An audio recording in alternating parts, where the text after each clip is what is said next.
Sam Rodriguez stared at his daughter's college acceptance letter, knowing he'd never earn enough on the night shift to make her dreams come true. For 15 years, the widowed mechanic had worked the lonely midnight hours at Phoenix Motors, invisible to management and forgotten by a world that valued youth over wisdom. Then came the night that changed everything.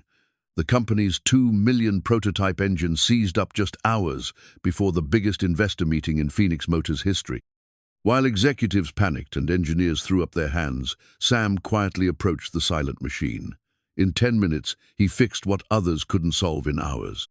But what the new CEO did when she witnessed his work would shock everyone on the factory floor. Could one moment of recognition really transform a man's entire life? Before we jump back in, tell us where you're tuning in from. And if this story touches you, make sure you're subscribed, because tomorrow I've saved something extra special for you. The alarm clock's harsh buzz cut through the pre-dawn darkness at 6:30 a.m., but Sam Rodriguez was already awake, staring at the water stain on his bedroom ceiling.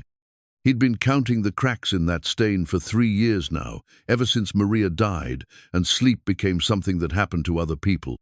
The faint sound of Elena practicing her saxophone drifted through the thin apartment walls. She always rose early to practice before school, just like her mother used to do. Sam rolled out of bed, his 55-year-old joints protesting the movement with familiar aches. His calloused hands reached automatically for the wedding ring on his left finger, Maria's simple gold band that he'd worn beside his own since the funeral. Some mornings he forgot she was gone for those first precious seconds, expecting to smell coffee brewing and hear her humming along to Elena's music. But the silence always reminded him. The small kitchen was exactly as he'd left it 12 hours ago, spotless, because there was no one else to clean up after. He started the coffee maker, an ancient machine that Maria had bought at a garage sale 15 years back, and began preparing Elena's breakfast. 2 pieces of whole wheat toast, scrambled eggs with just a touch of cheese, and fresh orange juice squeezed from the Valencia oranges that grew in the courtyard of their apartment complex. It was the same breakfast every morning, a routine that gave structure to their fractured world. "Morning, Dad." Elena appeared in the doorway, her long black hair still damp from the shower, carrying her saxophone case and backpack. At 17, she was the perfect blend of her parents Maria's graceful features and musical talent, combined with Sam's steady determination and dark eyes. She'd grown 3 inches in the past year, and Sam sometimes caught glimpses of the woman she was becoming, brilliant and passionate and destined for things far beyond the boundaries of their small Phoenix neighborhood. "Morning, mija. Sleep okay?" Sam slid the plate across the small table, noting the shadows under her eyes. Elena had been staying up late with college applications, scholarship essays, and the part-time job at the music store that helped cover her lesson expenses. "Better than you, I think." She sat down and took a grateful sip of orange juice. "I heard you moving around at 3 a.m. again." Sam poured his coffee into the chipped mug that read, "World's Greatest Dad, a Father's Day gift from Elena when she was 8. Just thinking, the Hendersons upstairs got a new baby. Little thing cries every few hours." Elena gave him a look that said she wasn't buying the excuse, but she didn't push. They'd learned to navigate around each other's pain carefully, like dancers who knew each other's steps by heart. "I got something yesterday," Elena said quietly, reaching into her backpack. She pulled out a thick envelope with the Arizona State University logo embossed in maroon and gold. "I was going to wait, but I can't keep it to myself anymore." Sam's coffee mug froze halfway to his lips. They'd talked about college applications, had filled out the financial aid forms together, but seeing the actual letter made everything real in a way that stole his breath. "Open it," he whispered. Elena's hands trembled slightly as she tore the envelope. Her eyes scanned the letter once, twice, and then a smile broke across her face like sunrise. "I got in, Dad. Full academic consideration for the jazz performance program. They want me." The pride that swelled in Sam's chest was immediately followed by a crushing weight of reality. He knew exactly what full academic consideration meant. It was University speak for "you're smart enough, but can you pay?" The jazz program at ASU was prestigious, competitive, and expensive. Even with financial aid, they'd need at least $15,000 a year for tuition, books, and living expenses. Sam made 32,000 a year on the night shift at Phoenix Motors. After rent, groceries, Elena's saxophone lessons, and the medical bills that still trickled in from Maria's final months, they had maybe $300 in savings. $300 toward a $15,000 dream. "That's incredible, Elena. I'm so proud of you." He meant every word, even as his mind raced through impossible calculations. Maybe he could pick up overtime shifts. Maybe they could take out loans. Maybe he could sell the truck, take the bus to work. Elena was watching his face, and her smile faltered. "Dad, I know it's expensive. I've been looking at community college programs too, and there's a really good music program at Phoenix College that—" "No." The word came out sharper than he intended. "No, Mija, you're not settling for community college because of money. We'll figure it out." But even as he said it, Sam felt the familiar weight of inadequacy settling on his shoulders. Maria had always been the dreamer, the one who believed everything would work out. She'd encouraged Elena's music from the time she could hold a plastic recorder, buying second-hand sheet music and saving for months to afford a decent saxophone. Sam was the practical one, the one who worried about rent and groceries and keeping the lights on. After Maria died, he'd tried to be both parents the dreamer and the worrier, the cheerleader and the disciplinarian. Most days he felt like he was failing at both jobs. Elena reached across the table and squeezed his hand. "We'll figure it out together, Dad. Maybe I can get more scholarships or work more hours at the music store. You concentrate on school and your music. Let me worry about the money." Sam stood up and kissed the top of her head, breathing in the scent of her shampoo. "I've got to get some sleep before work tonight. You need a ride to school?" "Marcus is picking me up. We're practicing for the spring concert during lunch." Elena gathered her dishes and rinsed them in the sink, another piece of their morning routine. "Dad, thank you for everything. Mom would be proud of both of us." After Elena left for school, Sam tried to sleep, but the college letter seemed to glow from where she'd left it on the kitchen counter. He found himself calculating and recalculating, trying to make the numbers work. Even if he picked up every available overtime shift, even if he took a second job during the day, the math was unforgiving. The truth was that Sam Rodriguez had been invisible for 15 years, and invisible men didn't get raises or promotions or second chances. They got older and more tired, and eventually got replaced by younger workers who didn't require health insurance or vacation time. Phoenix Motors had been bleeding money for the past 3 years, ever since the Korean automakers had started undercutting their prices. The company that had once employed 4,000 workers now limped along with barely 1,500, and rumors of layoffs circulated constantly through the factory floor. The older workersmen like Sam, who remembered when Phoenix Motors made the best engines in the Southwest, they were the most vulnerable. Too expensive to keep, too young to retire, too old to start over somewhere else. The night shift was where dreams went to die, Sam thought as he finally drifted off to sleep. It was where men like him kept the machines running, while the important people slept soundly in their suburban homes, never thinking about the invisible hands that made their success possible. But tonight would be different. Tonight, the invisible man would be seen. At 10:30 p.m., Sam arrived at Phoenix Motors for another midnight shift. The factory sprawled across 12 acres of industrial Phoenix, a maze of corrugated metal buildings and smokestacks that had been belching steam and ambition since 1962. In the old days, the parking lot would have been full of American-made trucks and sedans. Now, it was half empty, dotted with older vehicles held together by hope and determination. Sam parked his 15-year-old Ford pickup next to Jerry Williamson's even older Chevy. Jerry was 62, a machinist who'd worked at Phoenix Motors for 38 years. He'd trained half the day shift supervisors, but they treated him like a relic now, someone who didn't understand computer-controlled machinery or just-in-time manufacturing principles. Evening, Sam.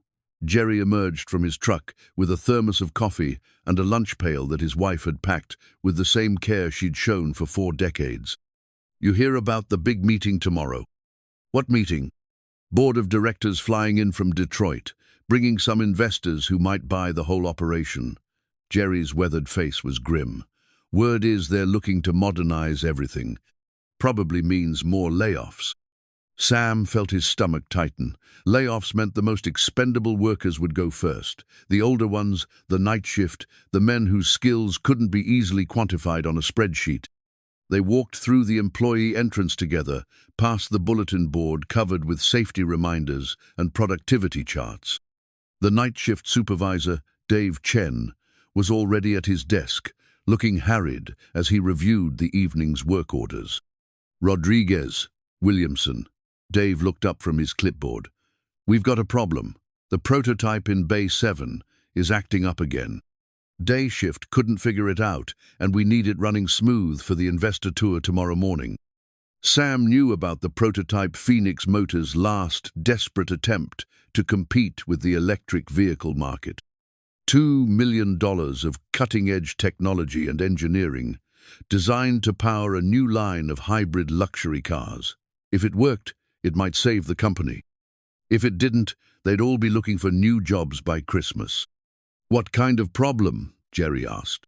Engine management system keeps throwing error codes. Won't start, won't even turn over. The day shift engineers ran every diagnostic they could think of.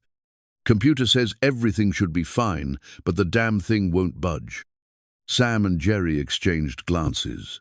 They'd seen this before, complicated systems that looked perfect on paper, but had some small, overlooked problem that prevented them from working in the real world. The young engineers with their computer degrees often missed the simple solutions that experienced mechanics could spot immediately. Want us to take a look? Sam offered. Knock yourselves out, but don't mess with anything major. We can't afford to make it worse.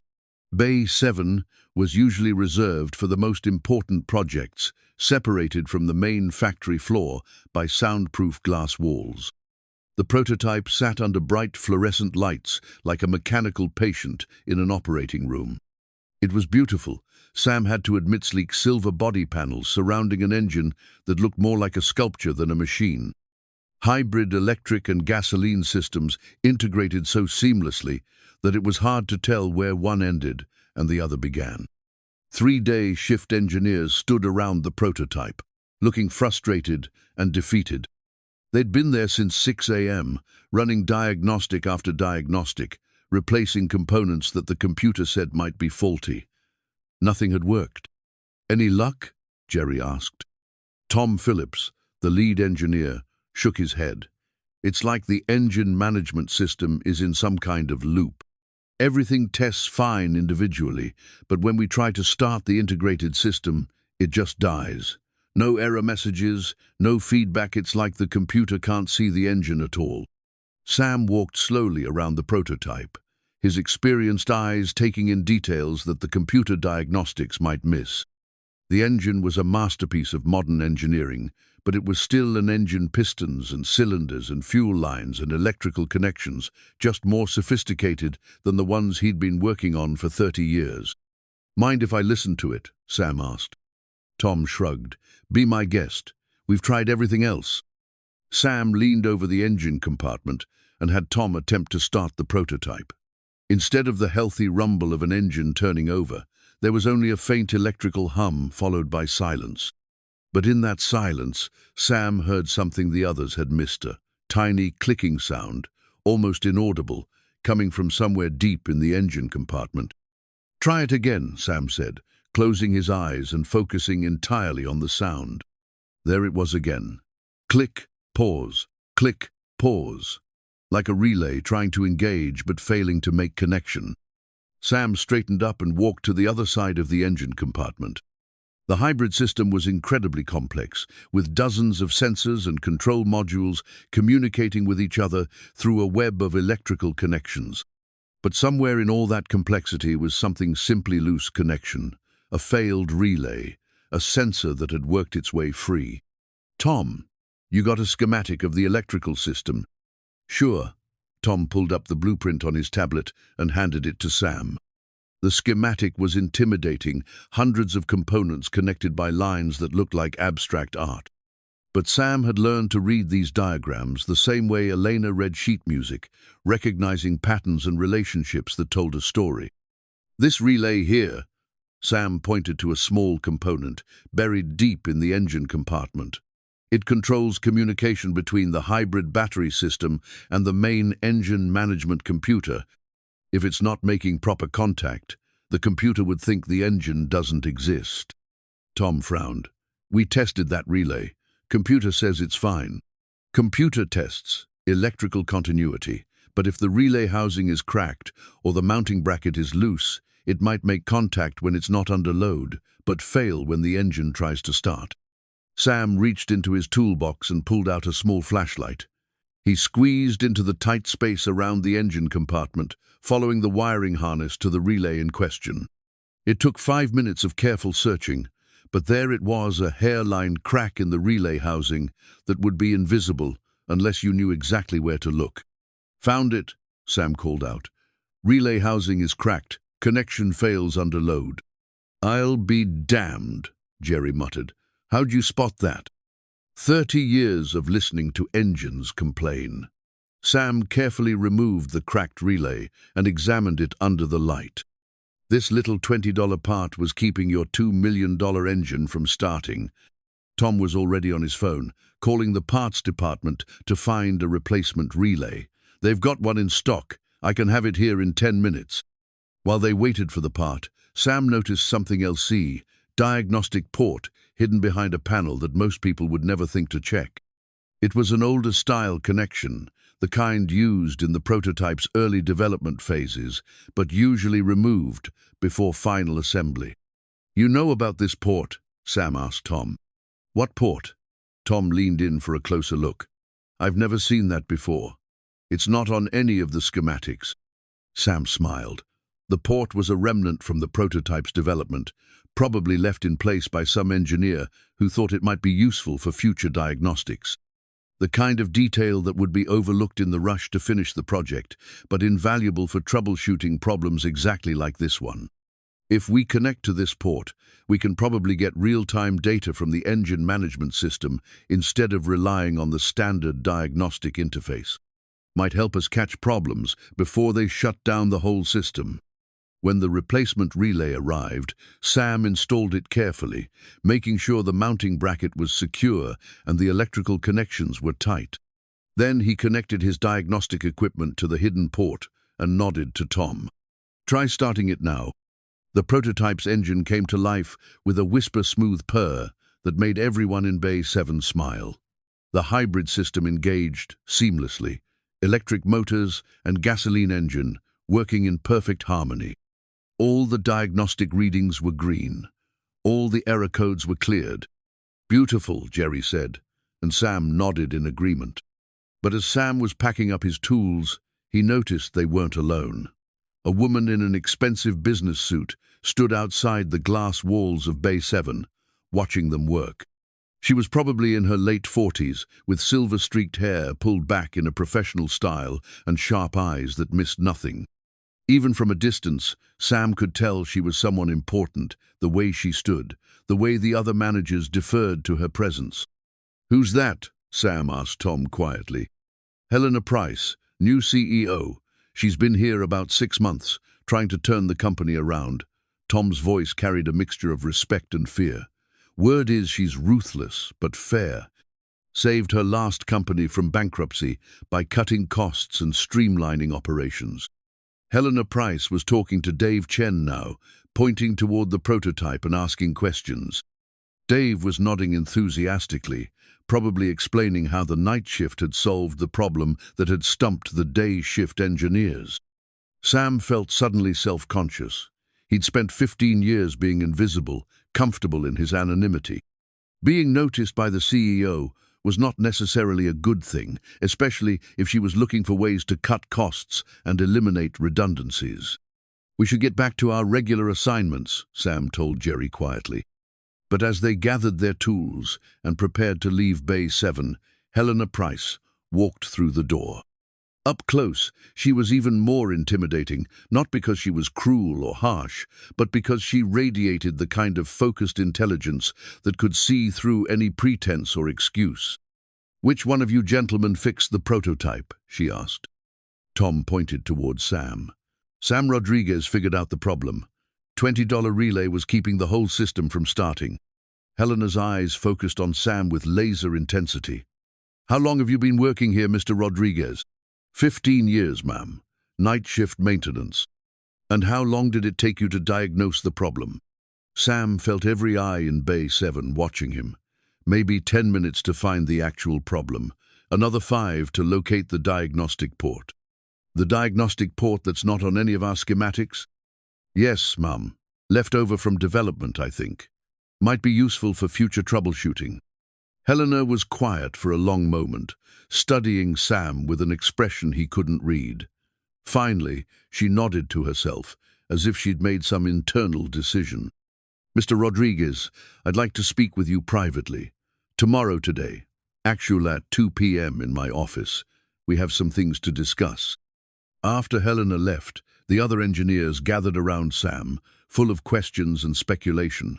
But Sam felt a cold knot of anxiety forming in his stomach. In his experience, when the CEO wanted to speak with a night shift maintenance worker privately, it was rarely good news. "What do you think she wants?" Jerry asked as they walked back to their regular assignments. "Probably to make sure I understand my place," Sam replied. "CEOs don't like it when the hired help shows up the engineering department." But even as he said it, Sam couldn't shake the memory of how Helena Price had looked at him not like a maintenance worker who'd overstepped his bounds, but like someone who'd just solved a problem that everyone else had missed. For the first time in 15 years, Sam Rodriguez had been truly seen. Whether that was a blessing or a curse, he'd find out in a few hours. The storm hit Phoenix just after midnight, unusual for October, but fierce enough to rattle the factory's metal walls and send sheets of rain across the parking lot. Sam had been working on a routine maintenance check when the lights flickered and the main power grid shifted to backup generators. These kinds of electrical disturbances always made the sophisticated machinery nervous, and tonight would prove no exception. He was torquing bolts on a transmission housing when the alarm started a sharp, insistent beeping that meant something had gone seriously wrong in Bay 7. Sam dropped his tools and ran toward the sound, Jerry close behind him. They found Tom Phillips and 2 other day shift engineers standing around the prototype, their faces pale in the harsh fluorescent lighting. "What happened?" Sam asked. "Power surge from the storm," Tom said, his voice tight with panic. "The prototype was running fine after your repair, but when the lightning hit, something in the electrical system overloaded. Now it won't start at all, won't even acknowledge that we're trying to communicate with it." Sam looked at the diagnostic screens surrounding the prototype.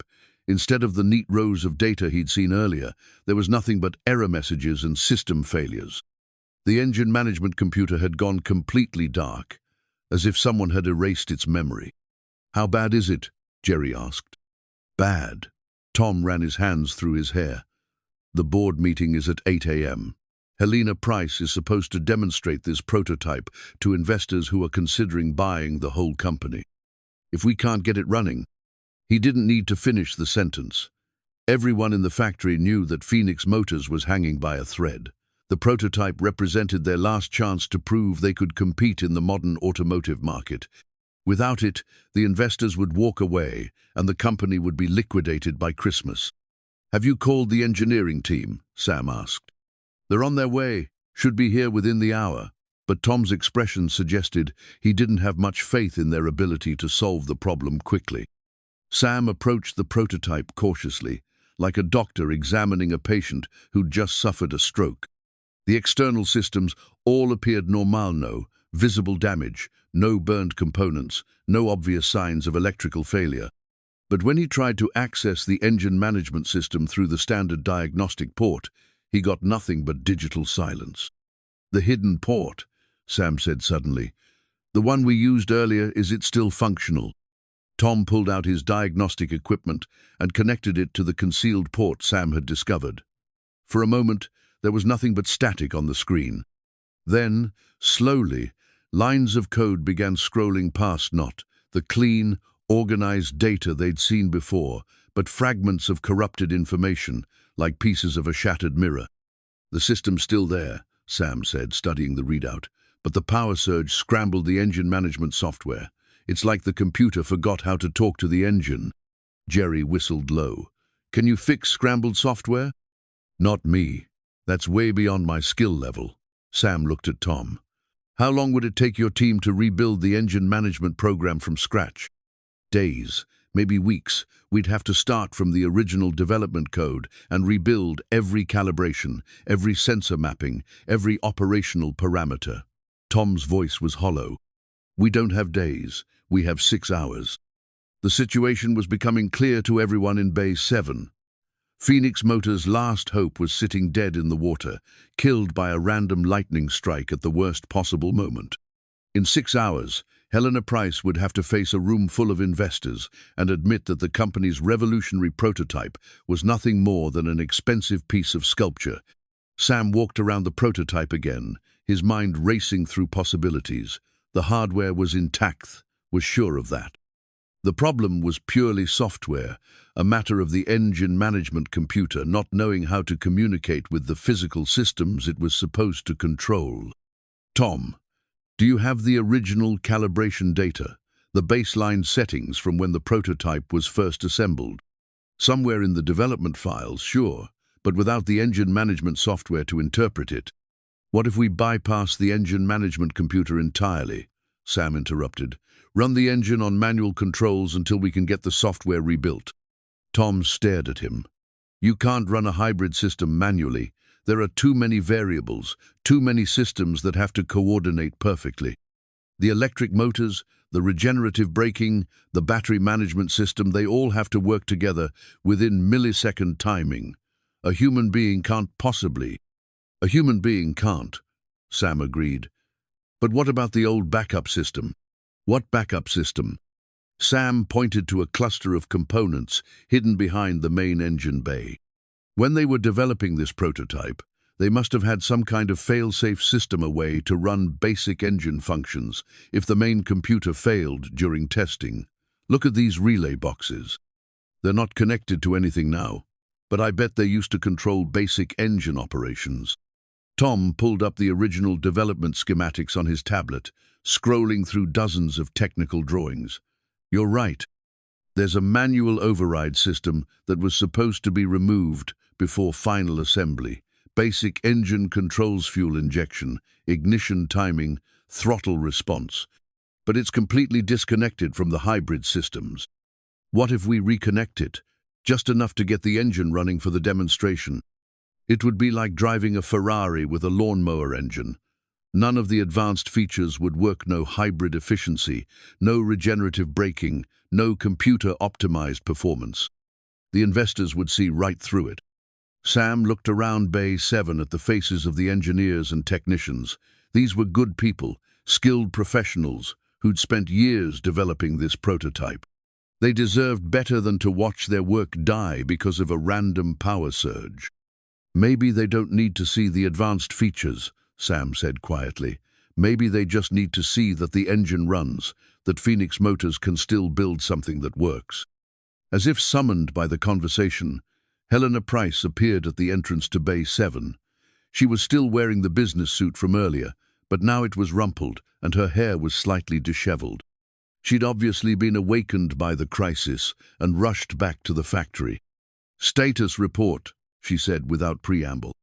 Tom explained the situation as concisely as possible: the power surge, the corrupted software, the impossibility of rebuilding the engine management system before the investor meeting. Helena listened without interruption, her face growing more grim with each detail. "Options?" she asked when Tom finished.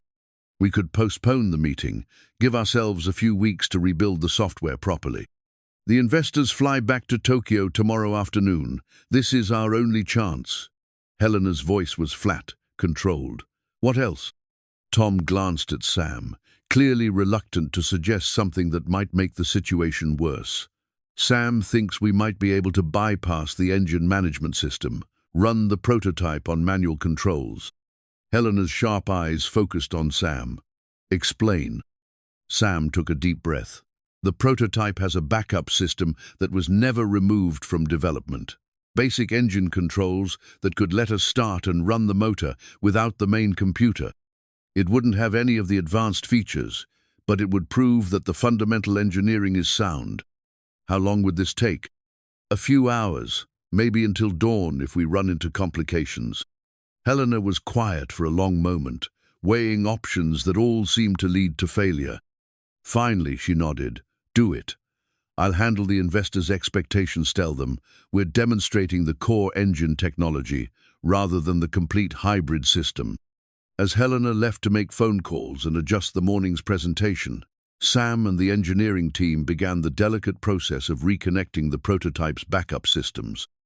It was like performing surgery on a patient who couldn't be anesthetized. Every connection had to be perfect, every wire had to be routed exactly right, or the entire engine could suffer permanent damage. The hidden diagnostic port became their lifeline, providing real-time feedback as they slowly brought the backup systems online. Jerry proved invaluable, his decades of experience with older mechanical systems complementing the engineer's knowledge of modern electronics. Fuel injection system is responding, Tom reported as dawn approached. Ignition timing looks good. Battery connections are stable. Sam wiped sweat from his forehead.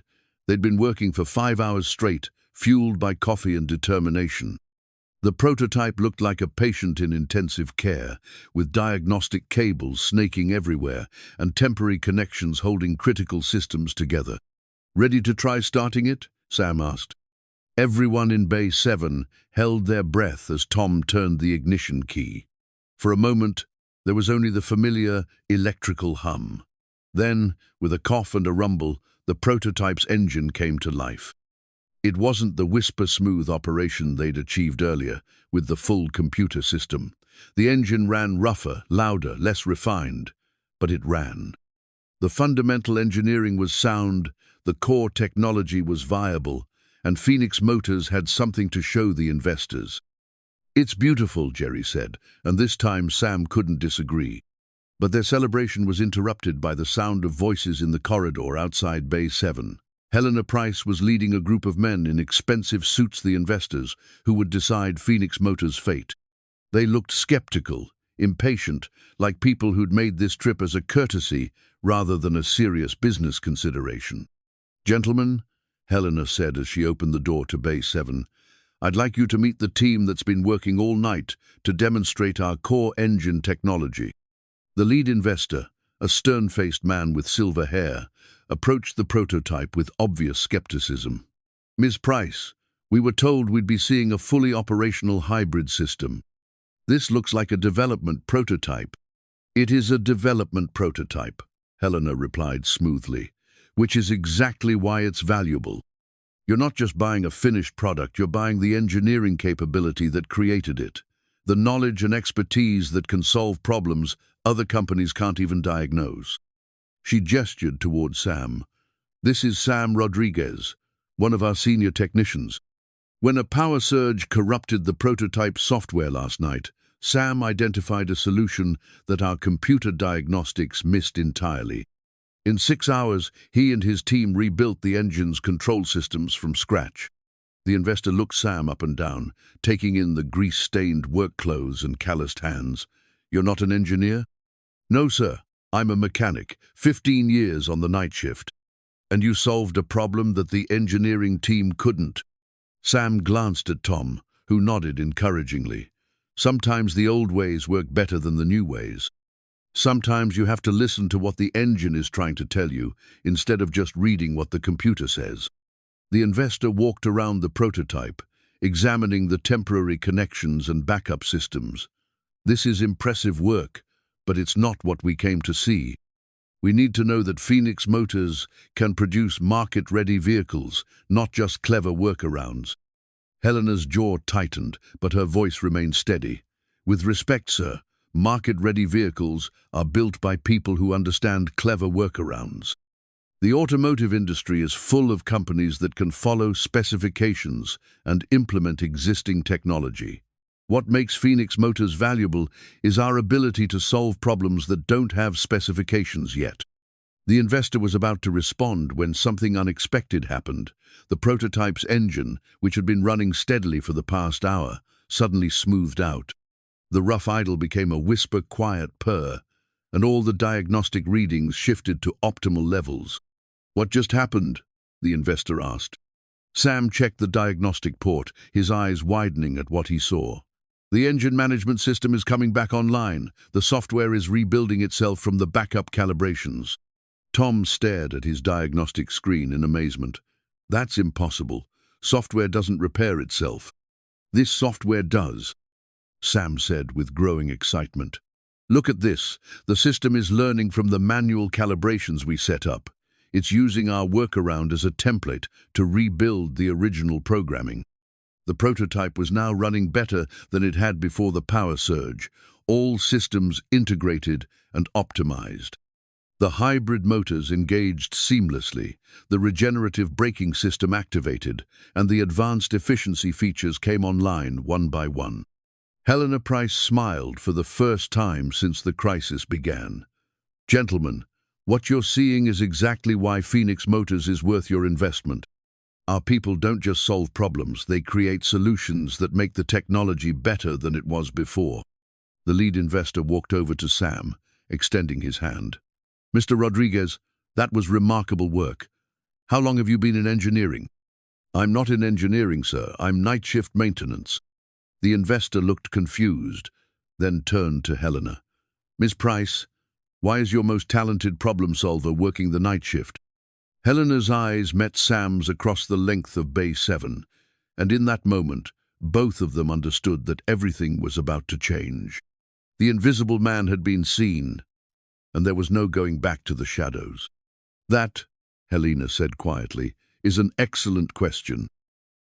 The call came at 10 a.m. on a Tuesday, 3 days after the investor meeting.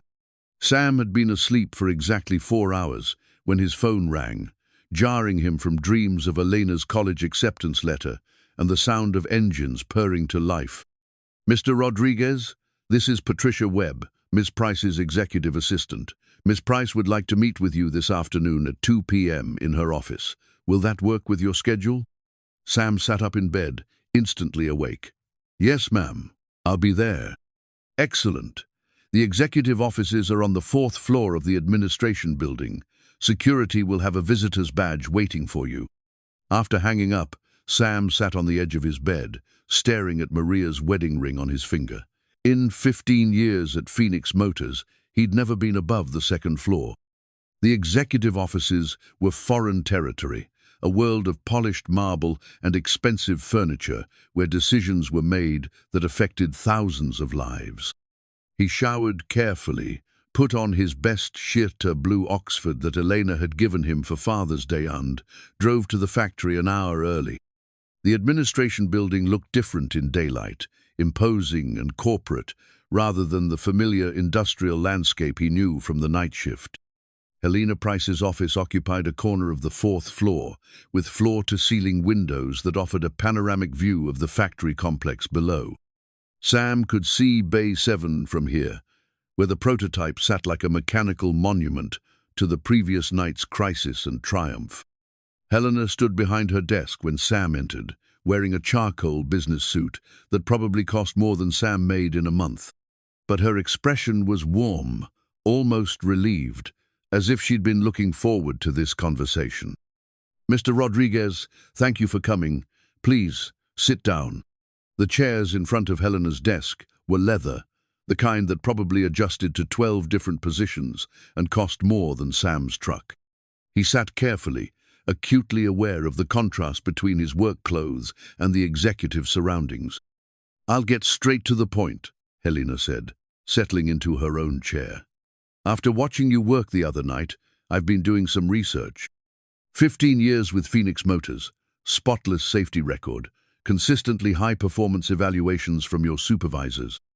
More importantly, 3 different times you've solved critical problems that stumped our engineering teams."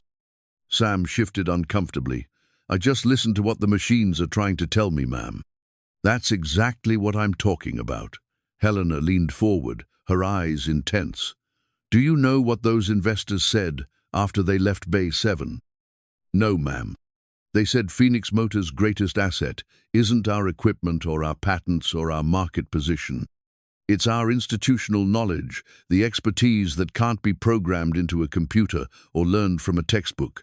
They were specifically impressed by your diagnostic skills. Helena opened a folder on her desk and pulled out a formal document. I'm offering you the position of lead engineering technician, effective immediately. 40% salary increase, full benefits, day shift schedule. You'd be working directly with our development teams, helping bridge the gap between theoretical engineering and practical application. Sam stared at the documenter formal job offer letter with numbers that made his head spin. $45,000 a year, plus performance bonuses, plus health insurance that would actually cover Elena's medical expenses if she ever needed them. It was more money than he'd ever imagined making, enough to pay for Elena's college education without taking on crushing debt. Sam's voice caught. Ma'am, I don't know what to say. Say yes, Helena smiled. You've earned this, Mr. Rodriguez, more than earned it. But even as the opportunity settled into Sam's mind, another thought was taking shape, the night shift crew. Jerry, who trained half the supervisors in the factory but was being treated like an obsolete machine. Marcus Williams, 58 years old, with encyclopedic knowledge of hydraulic systems, counting down the days until his pension kicked in because he knew layoffs were coming. David Chen, the shift supervisor who'd been passed over for promotion 5 times because he didn't have a college degree. Ms. Price, can I ask you something? Of course. What happens to the night shift when I leave? Jerry Williamson has been here 38 years. He knows more about precision machining than most of the day shift engineers. Marcus Williams can diagnose hydraulic problems just by listening to them. These men, they're not just doing maintenance, they're keeping 40 years of institutional knowledge alive. Helena's expression grew thoughtful. What are you suggesting? I'm suggesting that maybe the problem isn't just that I'm underutilized. Maybe the problem is that the whole night shift is underutilized. These men have decades of experience that's just being wasted on routine maintenance. Go on. Sam took a deep breath, knowing he was about to either make the smartest decision of his life or blow the opportunity completely. What if instead of just promoting me, you created a program that tapped into all that experience, something that paired older workers with younger engineers or with high school students who want to learn trades? Helena was quiet for a long moment, studying Sam with an expression he couldn't read. You're turning down the promotion. I'm asking if there's a way to accept it and still help the people who helped me. Mr. Rodriguez, do you understand what you're risking? This kind of opportunity doesn't come twice. I could fill this position with any of a dozen candidates who wouldn't hesitate to accept. Yes, ma'am, I understand. But I also understand that Jerry Williamson taught me half of what I know about engines. Marcus Williams showed me how to read hydraulic schematics when I was just starting out. If I take this promotion and leave them behind, I'm not just abandoning my crew, I'm abandoning the values that made me good at this job in the first place. Helena stood up and walked to the window, looking down at the factory floor below. You know, when I took this job 6 months ago, everyone told me that Phoenix Motors' biggest problem was outdated equipment and inefficient processes. But after watching you work the other night, I'm beginning to think our biggest problem is that we don't recognize the assets we already have. She turned back to Sam. Tell me more about this program you're envisioning. For the next hour, Sam outlined his ideas. A mentorship program that paired experienced workers with young people wanting to learn trades. Skills-sharing sessions where night shift veterans could teach their knowledge to day shift engineers. An apprenticeship system that gave high school graduates an alternative to expensive college programs while preserving decades of institutional knowledge. It's not just about keeping older workers employed, Sam explained. It's about creating a bridge between generations of knowledge. The young engineers know the latest technology, but they don't necessarily understand how that technology behaves in the real world. The older workers understand real-world applications, but they might not be familiar with the newest innovations. Put them together, and you get solutions that neither group could develop alone. Helena listened intently, occasionally asking questions about implementation details and cost projections. Sam found himself drawing on 15 years of observing how the factory actually worked versus how management thought it worked. This would require a significant investment, Helena said finally. Training facilities, equipment, administrative overhead. The board would need to see a clear return on investment. The return is problem-solving capability, Sam replied. How much did that corrupted software cost us in potential lost sales? How much do we spend on outside consultants when our own people could solve the problems if they were just given the chance? Helena returned to her desk and made several notes on a legal pad. I'm intrigued by your proposal, Mr. Rodriguez, but I need something more concrete than a philosophical argument.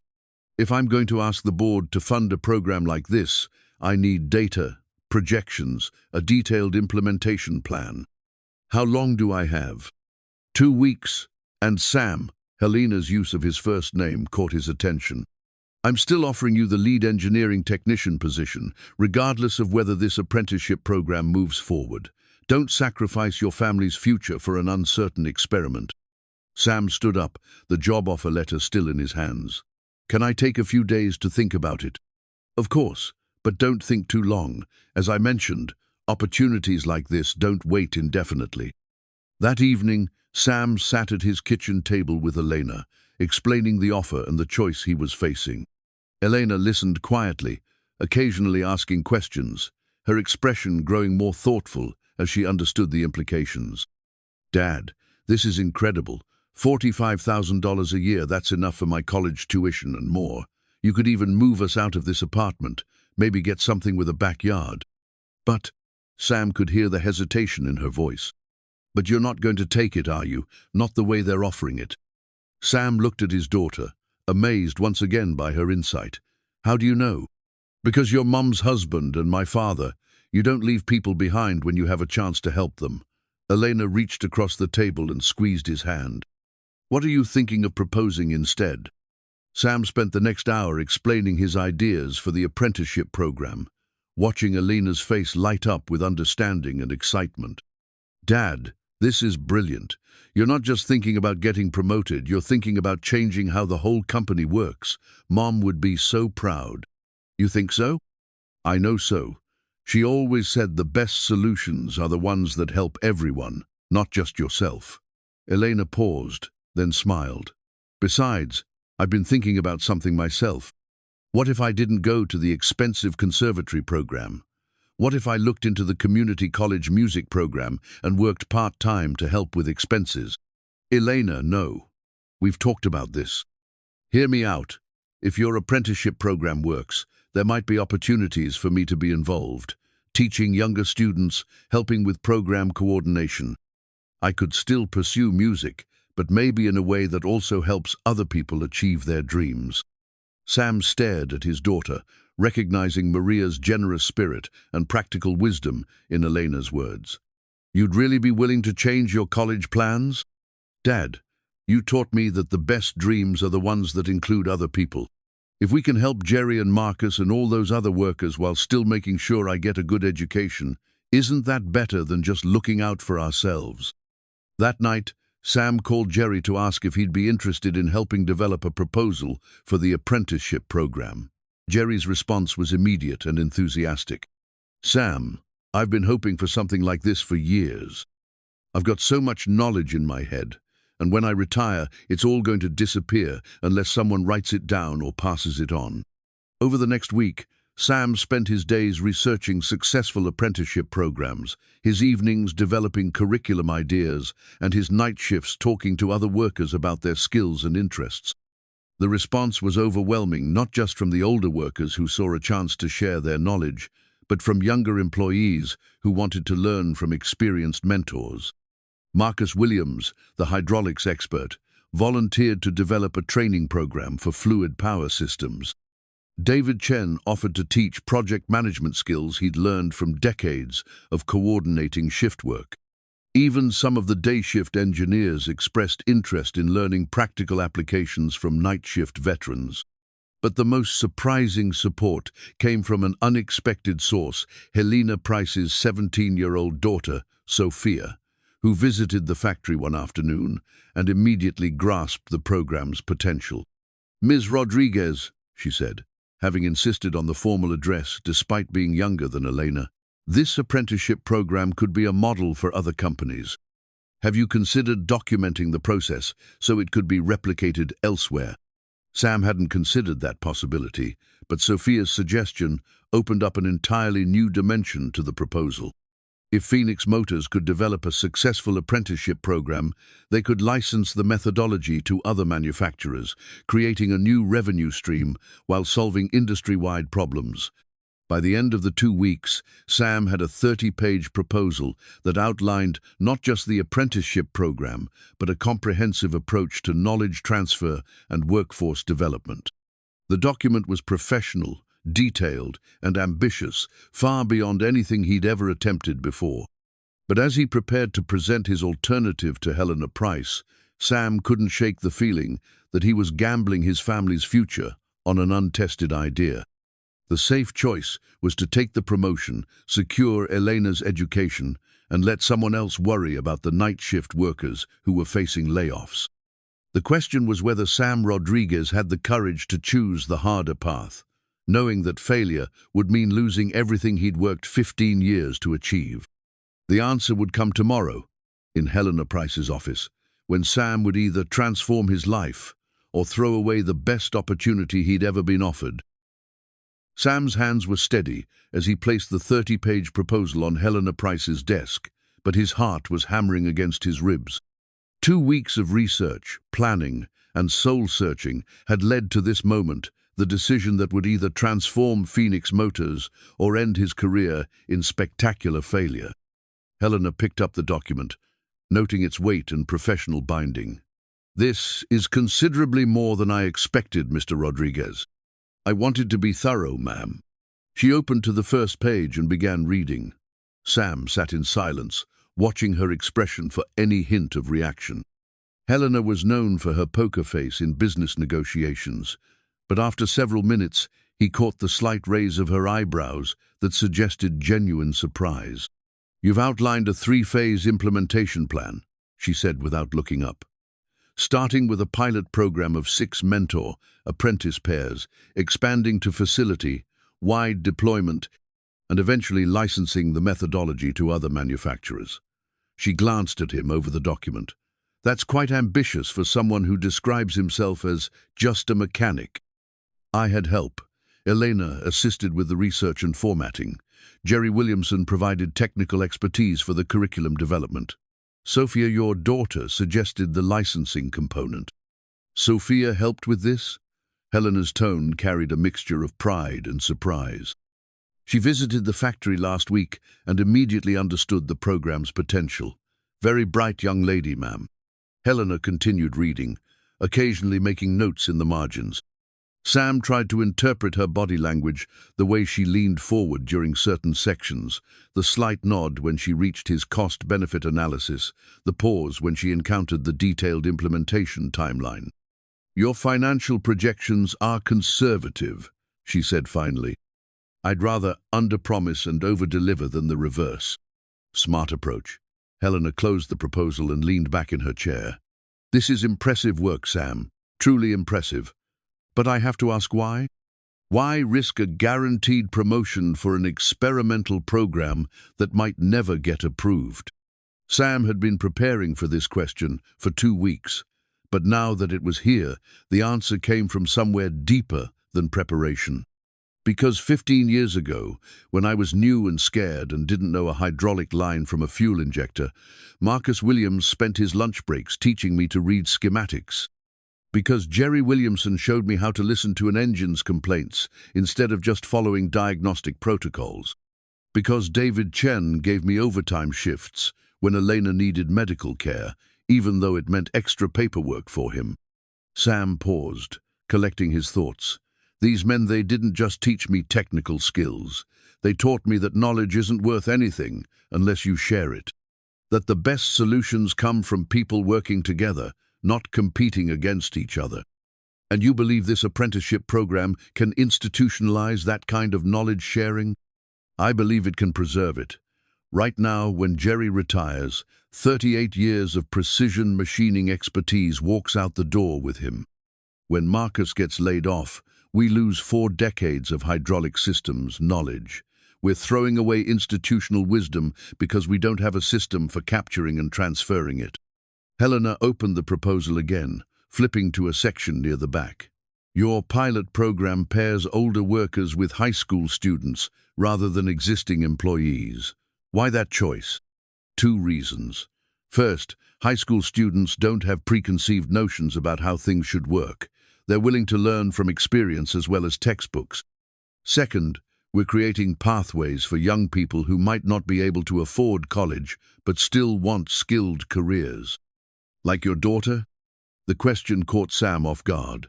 Elena's situation is different. Is it? Elena is 17, academically gifted, and passionate about music, but she's also practical enough to understand financial constraints. I've spoken with her several times during her visits here. She strikes me as someone who would thrive in a program that combines practical skills with creative pursuits. Sam felt a moment of protective instinct. Elena has been accepted to Arizona State's jazz program. She's worked too hard to settle for something less. Who says she'd be settling? Helena's voice carried a challenge. What if this apprenticeship program included tracks for students interested in combining technical skills with other pursuits? Engineering students who want practical experience, business students who want to understand manufacturing, even music students who want to learn about acoustics and sound engineering. The idea was intriguing, but Sam remained cautious. That would significantly complicate the program structure. It would also significantly expand its impact and appeal. Helena made more notes in the margins. Sam, I'm going to be direct with you. This proposal is exactly the kind of innovative thinking Phoenix Motors needs, but it's also risky, expensive, and unproven. The board will have legitimate concerns about return on investment. What kind of concerns? Cost, primarily. Even your conservative projections require a significant upfront investment: training facilities, equipment, administrative overhead, mentor compensation. The board will want to know why we should spend money on experimental programs when we could use those resources to modernize equipment or reduce debt. Sam had anticipated this objection. Because modern equipment doesn't solve problems, people solve problems. The prototype crisis 3 weeks ago is a perfect example. We had the most advanced diagnostic equipment available, but it took human insight to identify the actual issue. That's a compelling argument, but it's still anecdotal. The board will want data, metrics, quantifiable outcomes. Which is why I'm proposing a small pilot program first. 6 mentor-apprentice pairs, minimal infrastructure requirements, carefully measured results. If it works, we expand it. If it doesn't, we've learned something valuable with limited investment. Helena was quiet for several minutes, reading through the proposal's implementation timeline. Finally, she looked up at Sam with an expression he couldn't quite read. I'm going to make you an offer, Mr. Rodriguez, but it's not the offer I originally had in mind. Sam's pulse quickened. Ma'am, I want you to develop this apprenticeship program. Full-time position, salary commensurate with program development responsibilities, complete autonomy over curriculum design and mentor selection. You'd report directly to me with authority to coordinate across all departments. That sounds like a bigger risk and a bigger opportunity than the lead engineering technician position, yes. Are you prepared for that level of responsibility?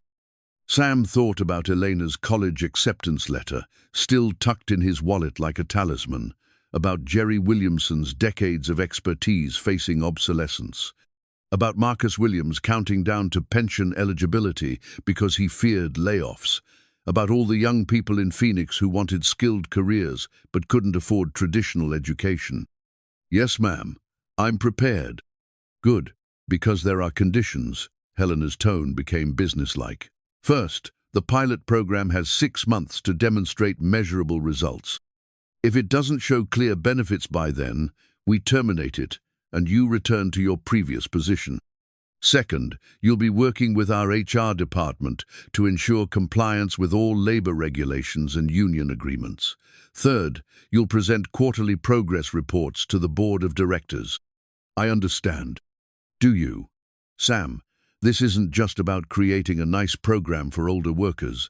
This is about proving that Phoenix Motors can innovate in ways that go beyond new products or manufacturing processes. If this apprenticeship program succeeds, it could become a model for the entire industry. If it fails, it reflects on both of us. The weight of responsibility was daunting, but Sam found himself energized rather than intimidated. When do we start? Immediately. I'm calling an all-hands meeting for tomorrow morning to announce the program and solicit applications for both mentors and apprentices. I want you there to explain the vision and answer questions. As Sam prepared to leave Helena's office, she called his name one more time. Sam, about Elena's college plans. Has she considered applying for our new educational partnership program? What partnership program? Helena smiled. The one we're going to create as part of this apprenticeship initiative. Partnerships with local colleges and universities that allow students to combine traditional academics with practical experience. Elena could pursue her music degree while also learning sound engineering, acoustics, or business management, full tuition assistance for program participants. Sam stared at Helena, understanding that she'd been thinking several steps ahead throughout their entire conversation. You planned this all along. I planned to help talented people achieve their potential while solving business problems. The details were negotiable. Helena extended her hand. Welcome to your new career, Mr. Rodriguez. I hope you're ready to change how this company thinks about its most valuable asset. That evening, Sam sat with Elena at their kitchen table. The apprenticeship program contract spread between them, alongside her college acceptance letter. Both documents represented futures, one certain but limited, the other uncertain but expansive. So I could study music and learn sound engineering at the same time? Elena asked, tracing the partnership program details with her finger. If the program gets approved and the partnerships get established, yes.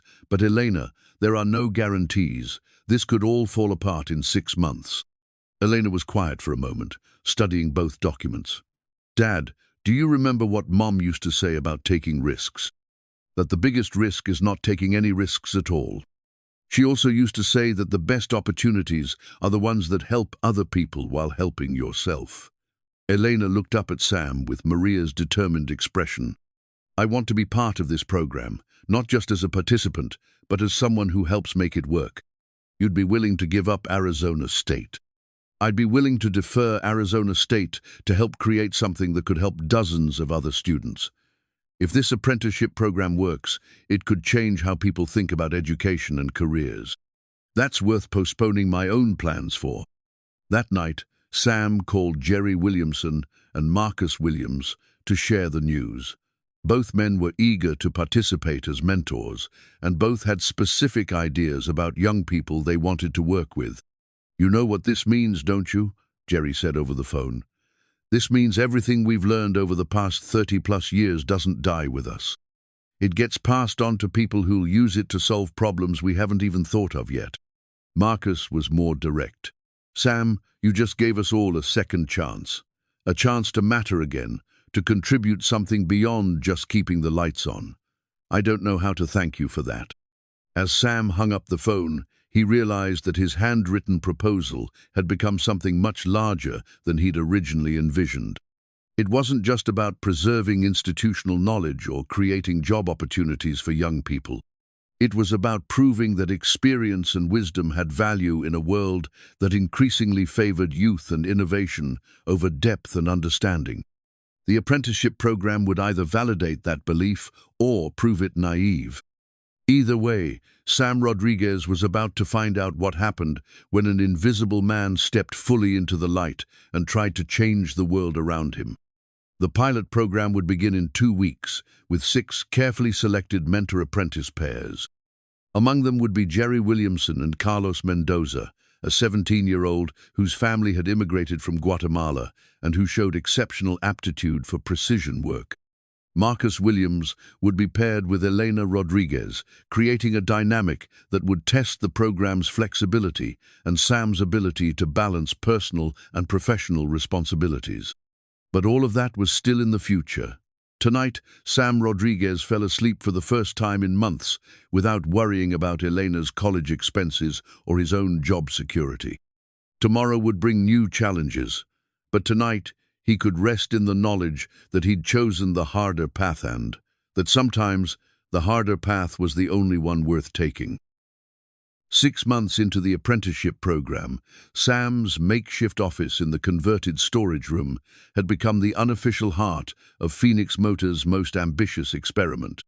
The walls were covered with progress charts, curriculum outlines, and photos of mentor-apprentice pairs working together on various projects. What had started as a leap of faith was beginning to show tangible results, though not without significant growing pains. The morning sun streamed through the small window as Sam reviewed the latest progress reports. Jerry Williamson and Carlos Mendoza had exceeded every expectation.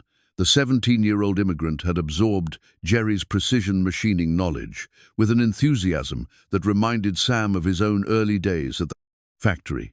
Carlos had already identified and corrected 3 inefficiencies in the production line, saving the company an estimated $8,000 in wasted materials.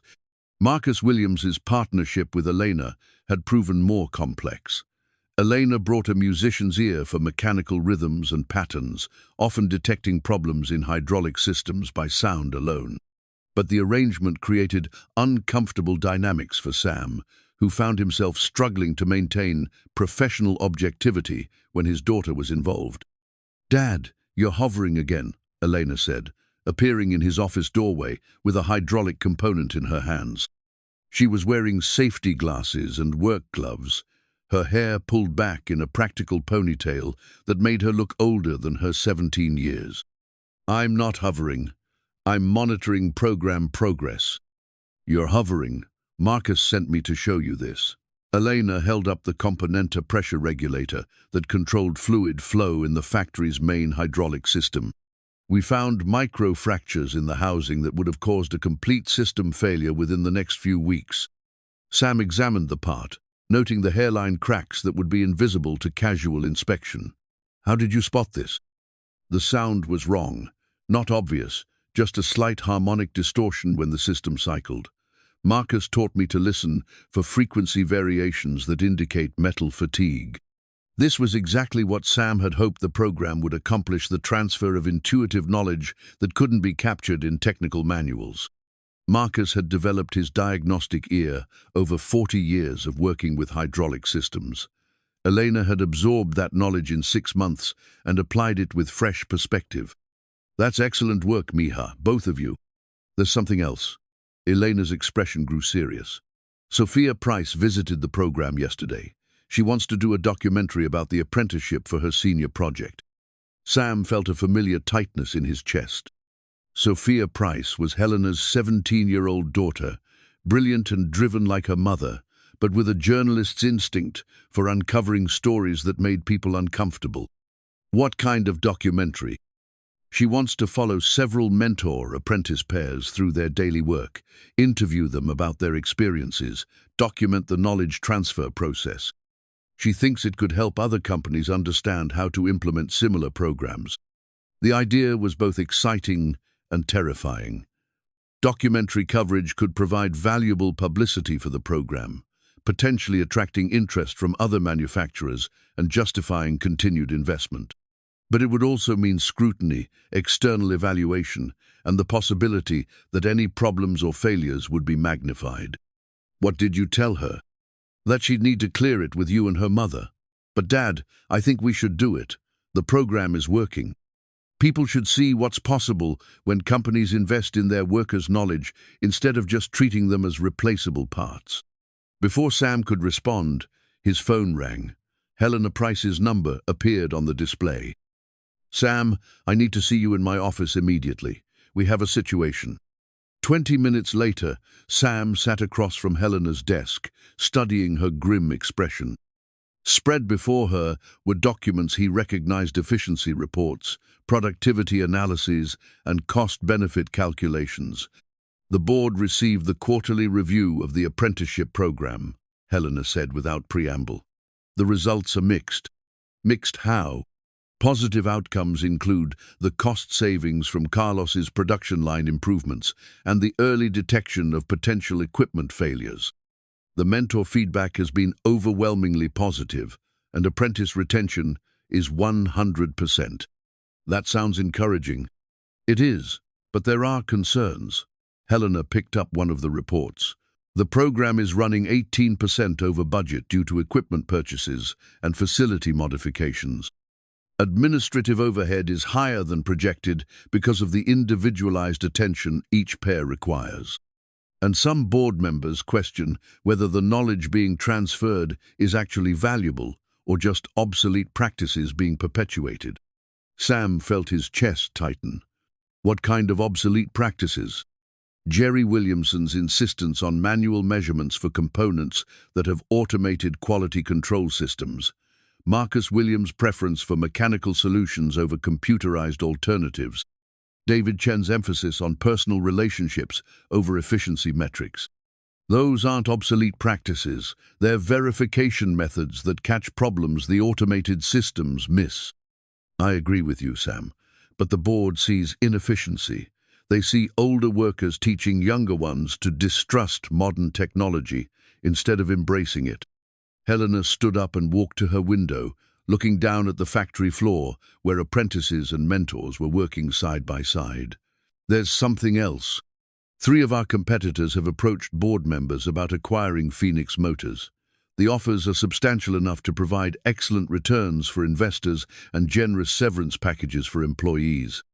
Are you considering selling? The board is considering it.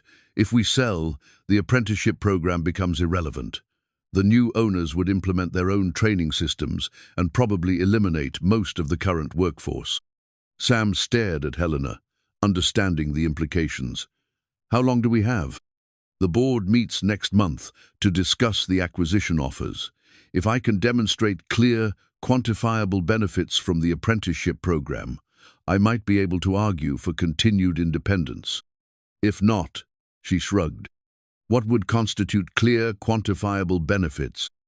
Significant cost savings, measurable productivity improvements, or breakthrough innovations that justify the investment.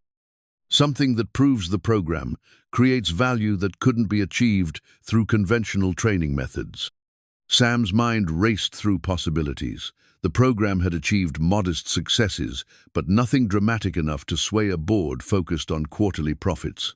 What if we accelerated the timeline? Instead of waiting for gradual improvements, what if we tackled a major challenge that demonstrated the program's potential? What kind of challenge? The efficiency problems in Building C day shift has been struggling with recurring equipment failures and production bottlenecks for months. What if we assigned mentor-apprentice teams to identify and solve those problems? Helena considered this. Building C has been a persistent headache. If the apprenticeship teams could significantly improve operations there, it would definitely get the board's attention. But it would also be a high-risk test. If we fail, it confirms the board's doubts about the program. Sam, at this point, playing it safe is the riskiest strategy we could choose. The program needs a decisive success to survive. That afternoon, Sam gathered the 6 mentor-apprentice pairs in the factory's small conference room. The group had developed a comfortable dynamic over the past 6 months. Jerry and Carlos comparing precision techniques with Marcus and Elena, while other pairs shared discoveries and insights from their respective specialties. "We have an opportunity," Sam began, then corrected himself. "Actually, we have a challenge that's also an opportunity." He explained the situation with Building C, the board's concerns about the program, and the need for a dramatic demonstration of the apprenticeship model's value. The room was quiet as the implications sank in. "How long do we have?" Jerry asked. 4 weeks until the board meeting. Carlos whistled softly, Building C has been a problem area for over a year. Day shift engineers haven't been able to solve it with all their computer diagnostics and technical resources. Which is exactly why this could work, Elena said. We're not approaching it the same way they did. We're combining institutional knowledge with fresh perspectives. Marcus nodded slowly. The hydraulic systems in Building C are 20 years old. I installed half of them myself before computer controls were integrated. I know where the weak points are. And I've been tracking the electrical problems, added Sarah Mitchell, a 48-year-old electrician paired with 18-year-old Jessica Chen. The power distribution system wasn't designed for the current equipment load. Over the next hour, the group developed a comprehensive approach to diagnosing Building C's problems. Each mentor-apprentice pair would focus on their area of expertise: mechanical systems, hydraulics, electrical distribution, quality control, workflow optimization, and equipment maintenance. They would spend 2 weeks gathering data and developing solutions, then implement their recommendations during a coordinated shutdown weekend. This is ambitious, Sam warned. If we fail, the program probably gets terminated. Everyone understand the stakes? We understand, Jerry said, speaking for the group. We also understand that this is what the program was designed, for proving that experience and wisdom can solve problems that pure technology can't. As the meeting broke up, Elena approached Sam privately. Dad, I want to document this process. Sophia's documentary idea, what if we use it to record our attempt to solve Building C? Either way, it turns out, people should see what we tried to accomplish. Sam looked at his daughter, recognizing Maria's courage and determination in her expression. You're sure about this? I'm sure that if we're going to fail, we should fail trying to do something meaningful. And if we're going to succeed, people should understand how we did it. That evening, Sam called Helena to propose the documentary component.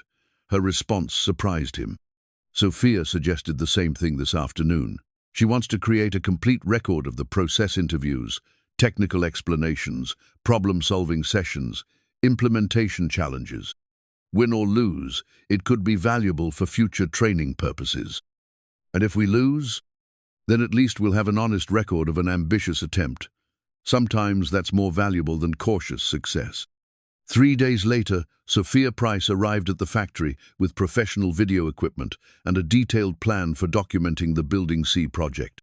At 17, she had her mother's focus and intelligence, but also a creative vision that transformed technical problem-solving into compelling storytelling. I want to show people something they don't usually see, she explained to the mentor, apprentice teams. The moment when experience meets innovation, when wisdom guides technology instead of being replaced by it. As the cameras began rolling, Sam realized that the apprenticeship program had evolved beyond his original vision. It was no longer just about preserving institutional knowledge or providing career opportunities for young people. It had become a test of whether human insight and technological capability could work together to solve problems that neither could address alone. The success or failure of that test would determine not just the program's future, but the future of Phoenix Motors itself. And in 4 weeks, Sam Rodriguez would learn whether his gamble on human potential would pay off or cost him everything he'd worked to build. But first, they had to solve the mystery of building car challenge that had stumped engineers, frustrated managers, and threatened to prove that some problems were simply too complex for any solution, no matter how innovative or well-intentioned. The corporate efficiency report arrived on a grey Thursday morning, delivered by courier to Helena's office with the kind of formal protocol that suggested bad news. Sam was reviewing Building C diagnostics when his phone buzzed with Helena's urgent summons. The document, waiting on her desk, was bound in corporate blue, emblazoned with the logo of Hartwell, Associates Management Consultants, whose reputation for ruthless cost-cutting preceded them like a storm front. Helena's expression was carefully neutral, but Sam could read the tension in her shoulders. The board commissioned an independent evaluation of the apprenticeship program, she said without preamble. This is their report.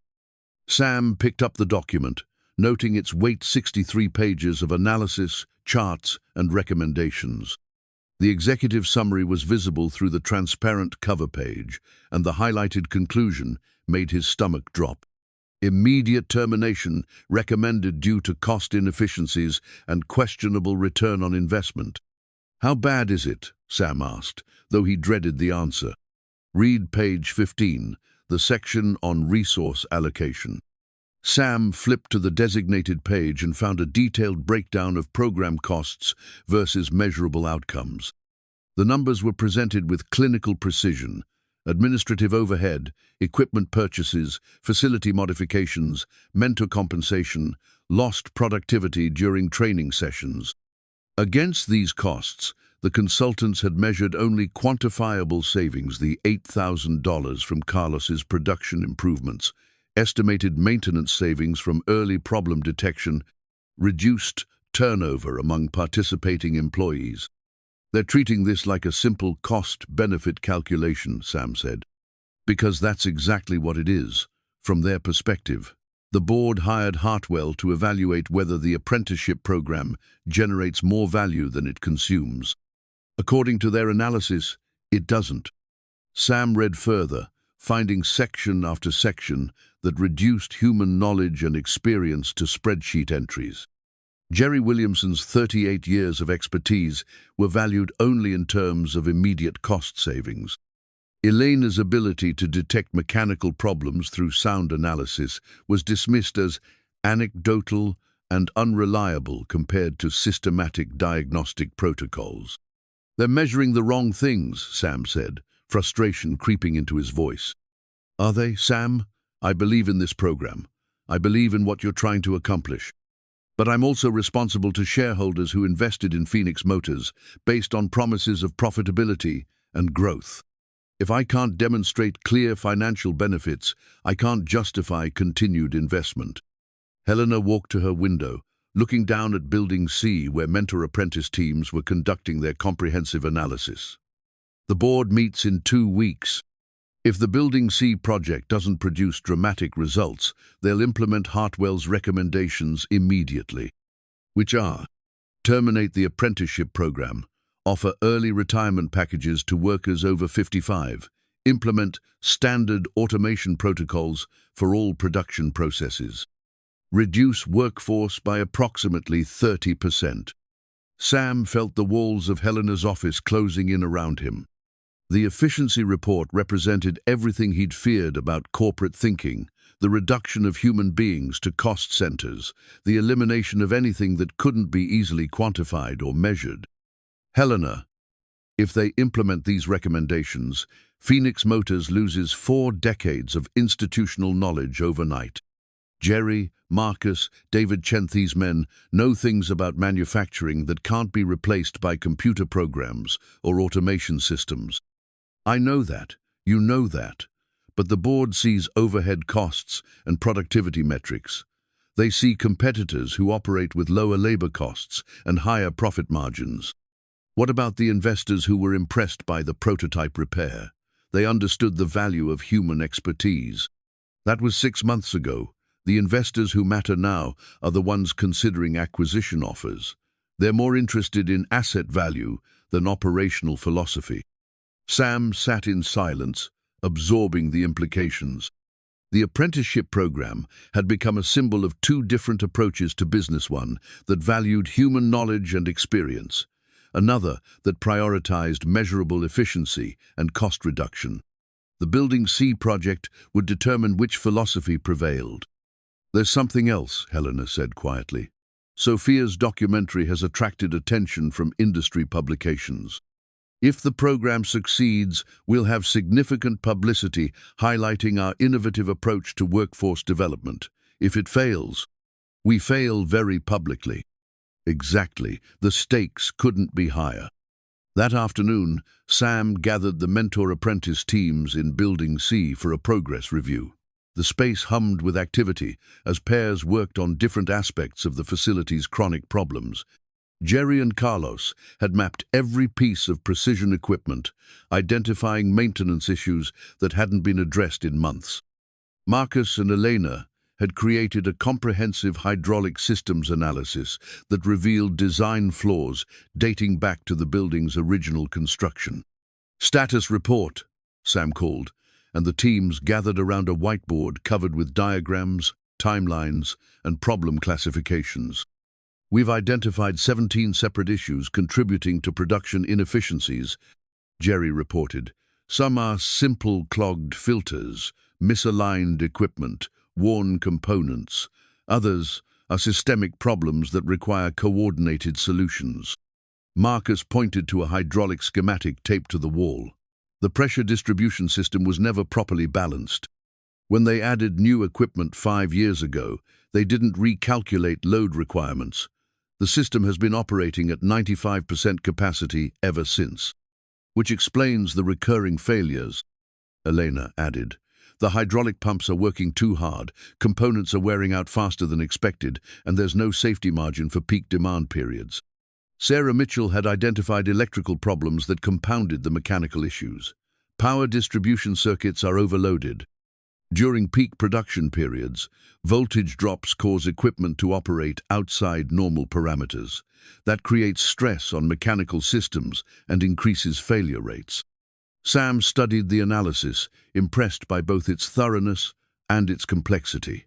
The teams had uncovered interconnected problems that explained years of mysterious breakdowns and productivity losses. But the solutions would require coordinated implementation, significant parts inventory, and careful timing to minimize production disruption. "How long to implement fixes?" Sam asked.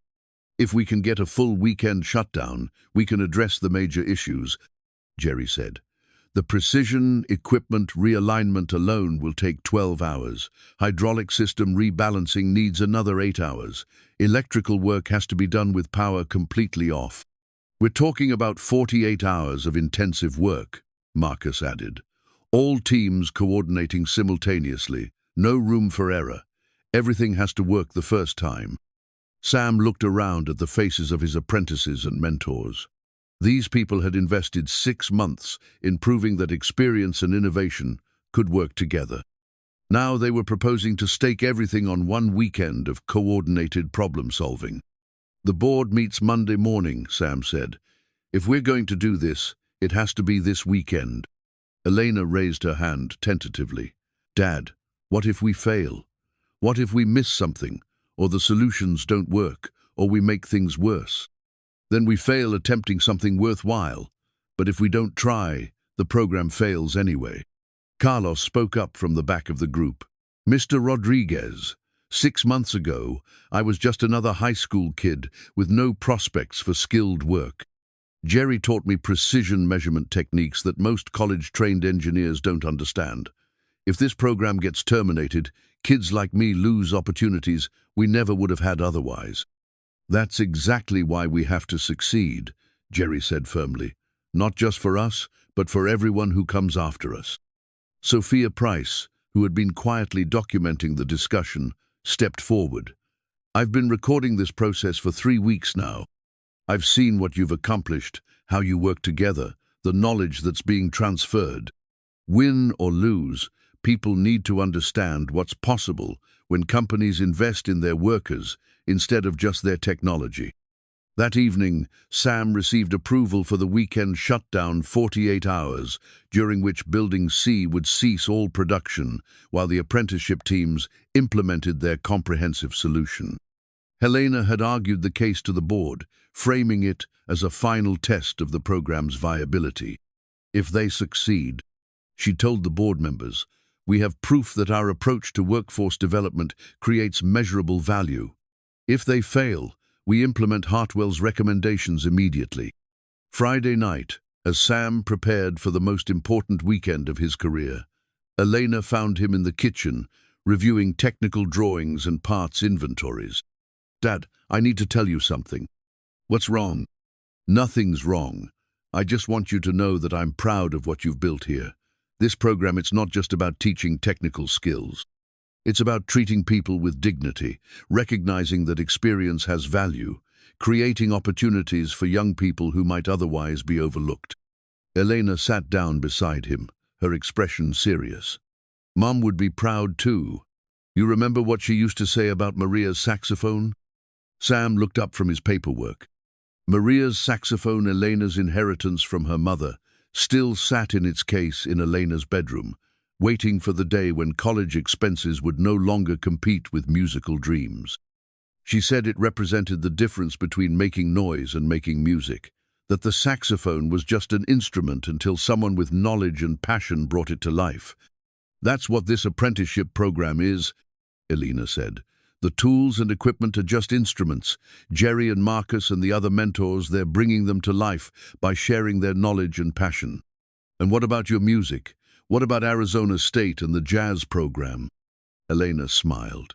Music will always be there, Dad, but opportunities to change how people think about work and education, those don't come along very often. I'd rather spend my time helping create something that matters than pursuing something just for myself. That night, Sam called each of the mentor-apprentice pairs to confirm their readiness for the weekend ahead. The conversations were brief but intense, everyone understanding that their collective future depended on 2 days of flawless execution. Jerry Williamson, at 62, would be working alongside 17-year-old Carlos to realign precision equipment that hadn't been properly calibrated in years. Marcus Williams and Elena would rebalance hydraulic systems that had been operating on the edge of failure. Sarah Mitchell and Jessica Chen would rewire electrical circuits during a complete power shutdown. If everything went according to plan, Building C would emerge from the weekend, operating more efficiently than it had in 5 years. If something went wrong, if they missed a critical component, made a calculation error, or simply ran out of time, the apprenticeship program would end, taking with it the dreams and futures of everyone who had believed in Sam's vision. Saturday morning arrived grey and cold, with the kind of autumn weather that made Phoenix feel almost seasonal. Sam arrived at the factory before dawn, finding that most of the teams had beaten him there.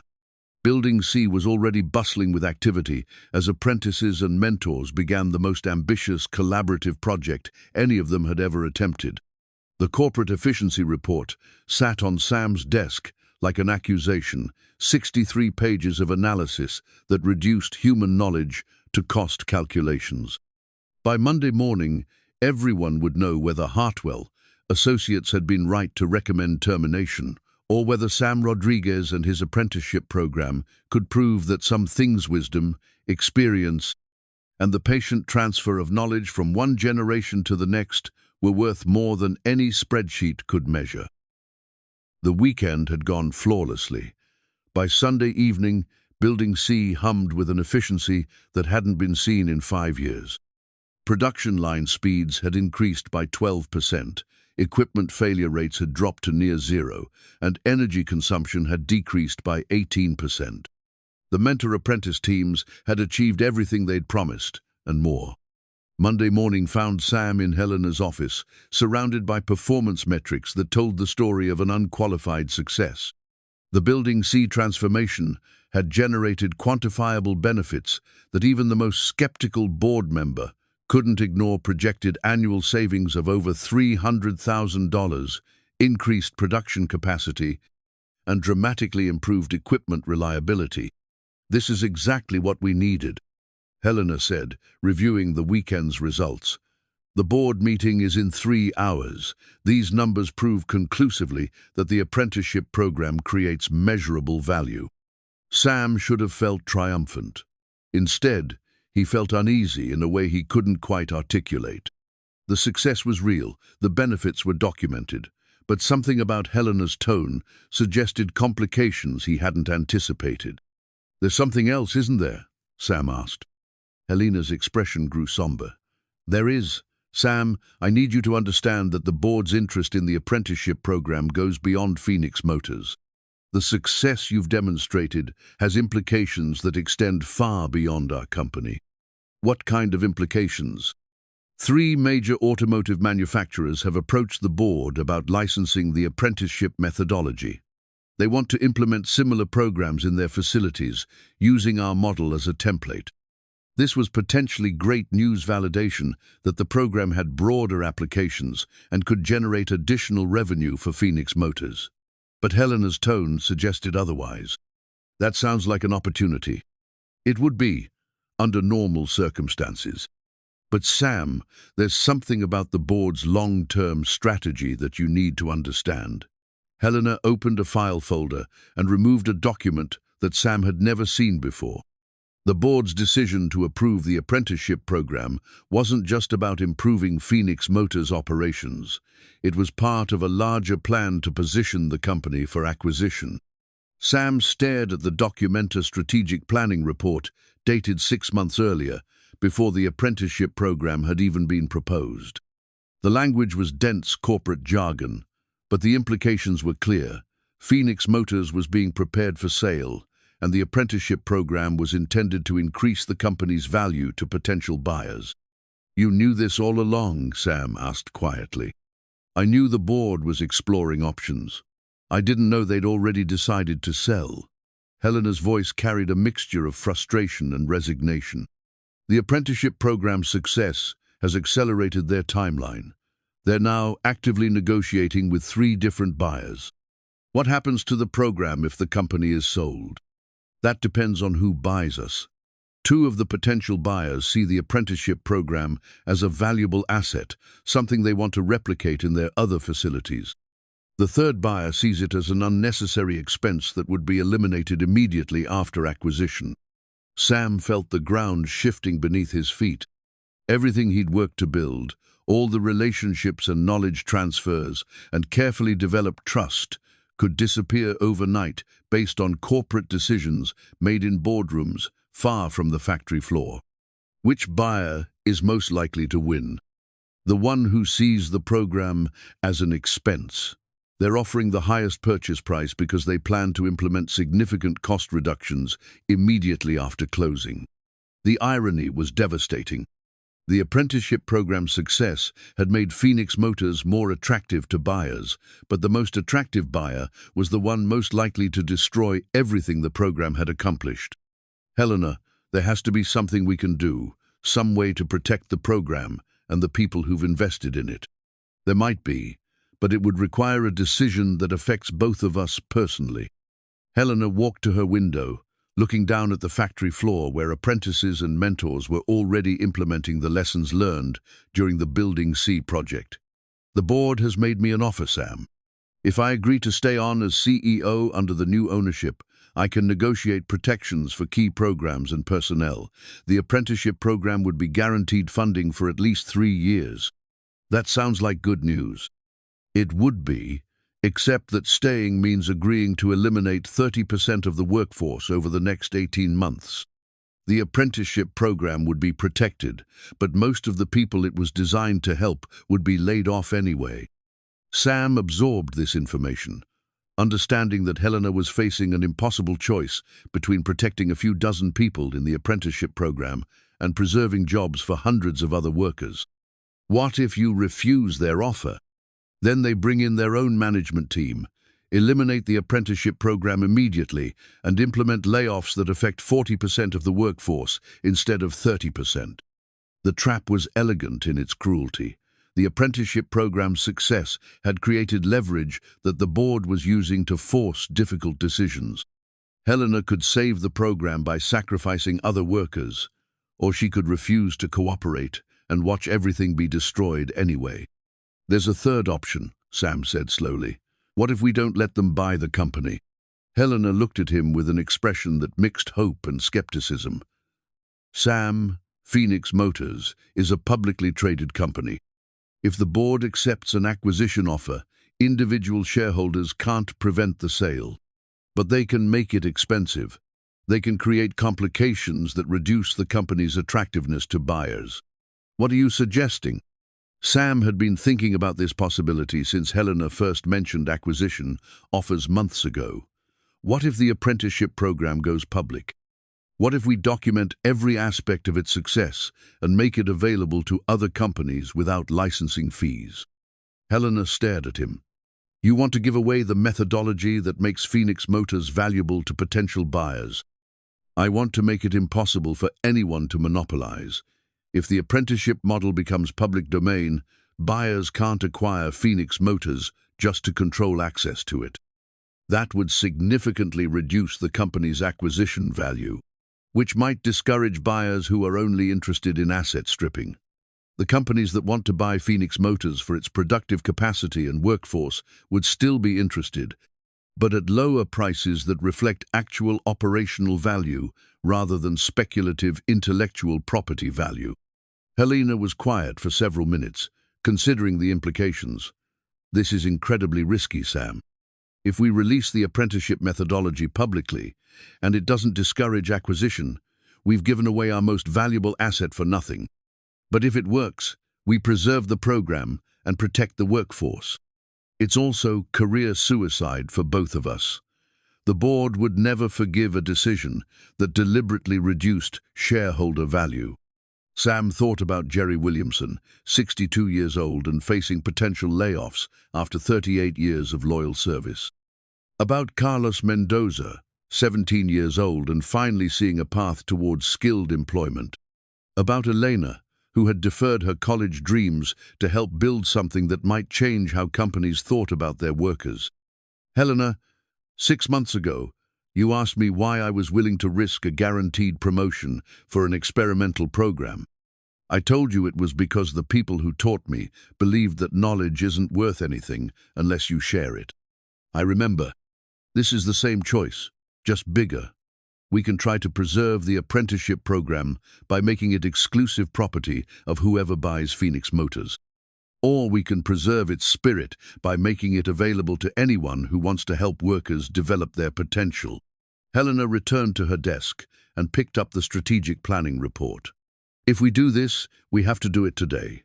The board meeting is in 2 hours. Once they vote to accept an acquisition offer, it becomes much harder to influence the outcome. What would we need to do?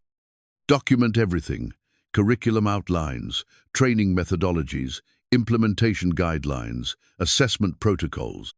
Create a comprehensive manual that any company could use to develop their own apprenticeship program. How long would that take?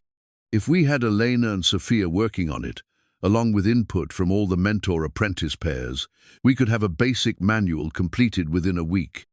But we'd need to announce our intentions at today's board meeting to have any impact on the acquisition negotiations. Sam looked out at the factory floor, where the people who had trusted him with their futures were continuing to work and learn and build something meaningful together. Let's do it. Helena reached for her phone. I'm calling an emergency meeting with the mentor-apprentice teams. If we're going to do this, everyone needs to understand what we're proposing and why. An hour later, the small conference room was packed with apprentices, mentors, and family members who had been drawn into the program's extended community. Sophia Price had her camera ready, understanding that whatever happened next would be a crucial part of her documentary. Helena presented the situation clearly and without sugarcoating. The board's plan to sell the company, the threat to the apprenticeship program, and the proposal to release the methodology publicly as a way of protecting its principles, if not its specific implementation. This is a big decision, Helena concluded. If we do this, some of you might lose your jobs anyway. The program might be terminated regardless of our efforts to preserve it. But if we don't try, we're guaranteed to lose everything we've built together. Jerry Williamson was the first to speak. Ms. Price, 6 months ago, most of us thought we were just counting time until retirement or layoffs. This program gave us purpose again, made us feel like our knowledge and experience mattered. If sharing that knowledge with other companies helps other workers in other places, then that's what we should do. Carlos nodded enthusiastically. The apprenticeship program changed my life. If we can help it change other people's lives too, even if it means we don't get to control it, isn't that better than letting it die? Elena raised her hand. I'd like to help document the program, and I think we should include personal stories, not just technical procedures. People need to understand the human impact, not just the operational benefits. Marcus Williams, who had been quietly listening to the discussion, finally spoke. I've been thinking about legacy lately. What do we leave behind when we're gone? If we keep this program secret, our legacy is limited to the people in this room. If we share it openly, our legacy could help workers everywhere. The vote was unanimous. Every apprentice, every mentor, every family member present agreed to document and release the apprenticeship methodology as public domain information. Helena looked around the room at the faces of people who had just voted to give away their most valuable creation in order to preserve its integrity. I need you to understand what you've just decided. By choosing to make this program public, you're prioritizing its principles over its profitability. That's admirable, but it's also going to make some very powerful people very angry. Sam stood up, feeling the weight of leadership in a way he'd never experienced before. Then we'd better make sure we're ready for whatever comes next. As the meeting broke up and people began planning how to document 6 months of knowledge transfer and relationship building, Sam realized that the apprenticeship program had evolved beyond his original vision in ways he never could have anticipated. It had started as an effort to preserve institutional knowledge and create opportunities for young workers. Now it was becoming a statement about values, a declaration that some things human dignity, the patient transfer of wisdom, the belief that every person has something valuable to contribute were more important than profit margins or shareholder returns. The board meeting was scheduled for 2 p.m. By then, Helena would either have to announce Phoenix Motor's commitment to making the apprenticeship program public domain, or watch the company be sold to buyers who saw workers as expendable resources rather than valuable assets. Either way, Sam Rodriguez and everyone who had believed in his vision were about to discover whether choosing principles over profit was an act of noble sacrifice or strategic suicide. The weekend that followed Helena's announcement to the board was unlike anything Phoenix Motors had ever experienced. Word of the apprenticeship program's impending public release had spread through the factory like wildfire, creating an atmosphere of urgency and determination that transformed the entire facility into a documentation center. Sam arrived at the factory on Saturday morning to find cars filling the parking lot, not just the vehicles of scheduled workers, but family members, retired employees, and even competitors' workers who had heard about the project and wanted to contribute. The small conference room that had hosted the original apprenticeship meetings was now the nerve center of an unprecedented knowledge-sharing initiative. Elena and Sophia Price had spent Friday night creating a comprehensive outline for what they were calling the Open Source Apprenticeship Manual. The document would include technical curricula, relationship building strategies, assessment protocols, and most importantly, the personal stories that gave the program its human dimension. We need to capture everything, Elena explained to the assembled volunteers. Not just what works, but why it works. Not just the procedures, but the principles behind them. Jerry Williamson had appointed himself chief historian, interviewing every mentor and apprentice pair about their specific experiences. His legal pad was covered with notes about breakthrough moments, unexpected discoveries, and the subtle interpersonal dynamics that made knowledge transfer effective. The technical stuff is important, Jerry said, addressing a group of retired machinists who had volunteered to help with documentation. But what really matters is trust. You can't transfer 40 years of experience to someone who doesn't trust that you're genuinely trying to help them succeed. Marcus Williams was working with Elena to create multimedia documentation of diagnostic techniques that couldn't be easily explained in writing. They had set up a video station in Building C, where they demonstrated the process of listening to hydraulic systems, feeling for vibrations that indicated impending failures, and reading the subtle signs that experienced technicians learned to recognize instinctively. This is what gets lost when companies rely only on computer diagnostics. Marcus explained to Sophia's camera, machines can measure precise values, but they can't interpret the story those values tell about a system's health and history. The workers' union charter, hastily drafted but powerfully written, had become the philosophical foundation for the documentation project. The charter wasn't just about workplace rights or compensation issues. It was a declaration of principles about the inherent dignity of skilled work and the responsibility to pass knowledge from one generation to the next. Every worker has something valuable to teach, the charter read.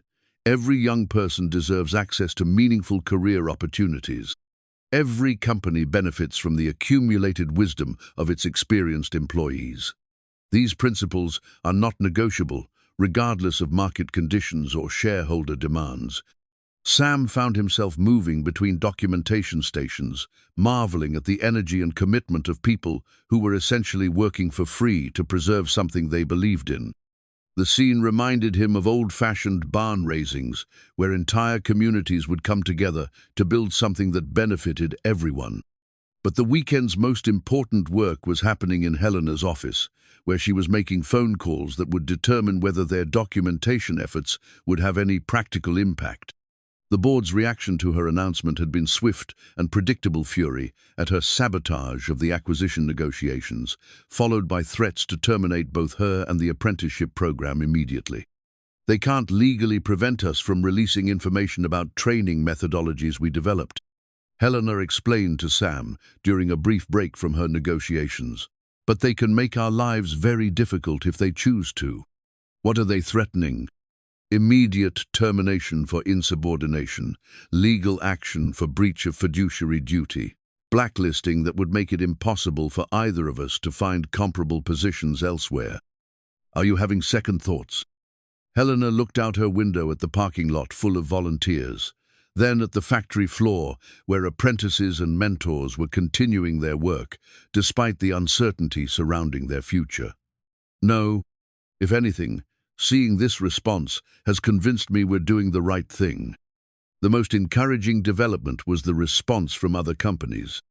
Word of Phoenix Motors' open-source apprenticeship initiative had spread through industry networks, generating interest from manufacturers who had struggled with similar workforce development challenges. By Sunday afternoon, Helena had fielded calls from 12 different companies wanting to participate in beta testing the documented methodologies. "This is becoming bigger than just preserving our program," Helena told Sam as they reviewed the weekend's progress. "It's becoming a movement." Carlos Mendoza had emerged as an unexpected leader in the documentation effort. His bilingual skills and natural ability to explain complex concepts in simple terms made him invaluable for creating materials that could be used by companies with diverse workforces. More importantly, his perspective as someone who had recently completed the apprenticeship process gave him insights into which aspects of the program were most crucial for success. "The mentors think it's about teaching technical skills," Carlos explained to a group of volunteers. "The apprentices think it's about learning job skills, but really, it's about building relationships. Everything else flows from that."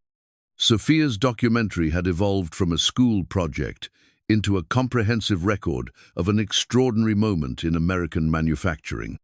Her footage captured not just the technical aspects of knowledge transfer, but the emotional dynamics of people who had found purpose and community in an economic system that increasingly treated workers as disposable resources. "What I'm seeing here challenges everything I thought I knew about corporate culture," Sophia told her camera during a reflective moment. "These people are risking their jobs to share their knowledge freely because they believe in something bigger than their individual self-interest." Sunday evening brought the first external validation of their efforts.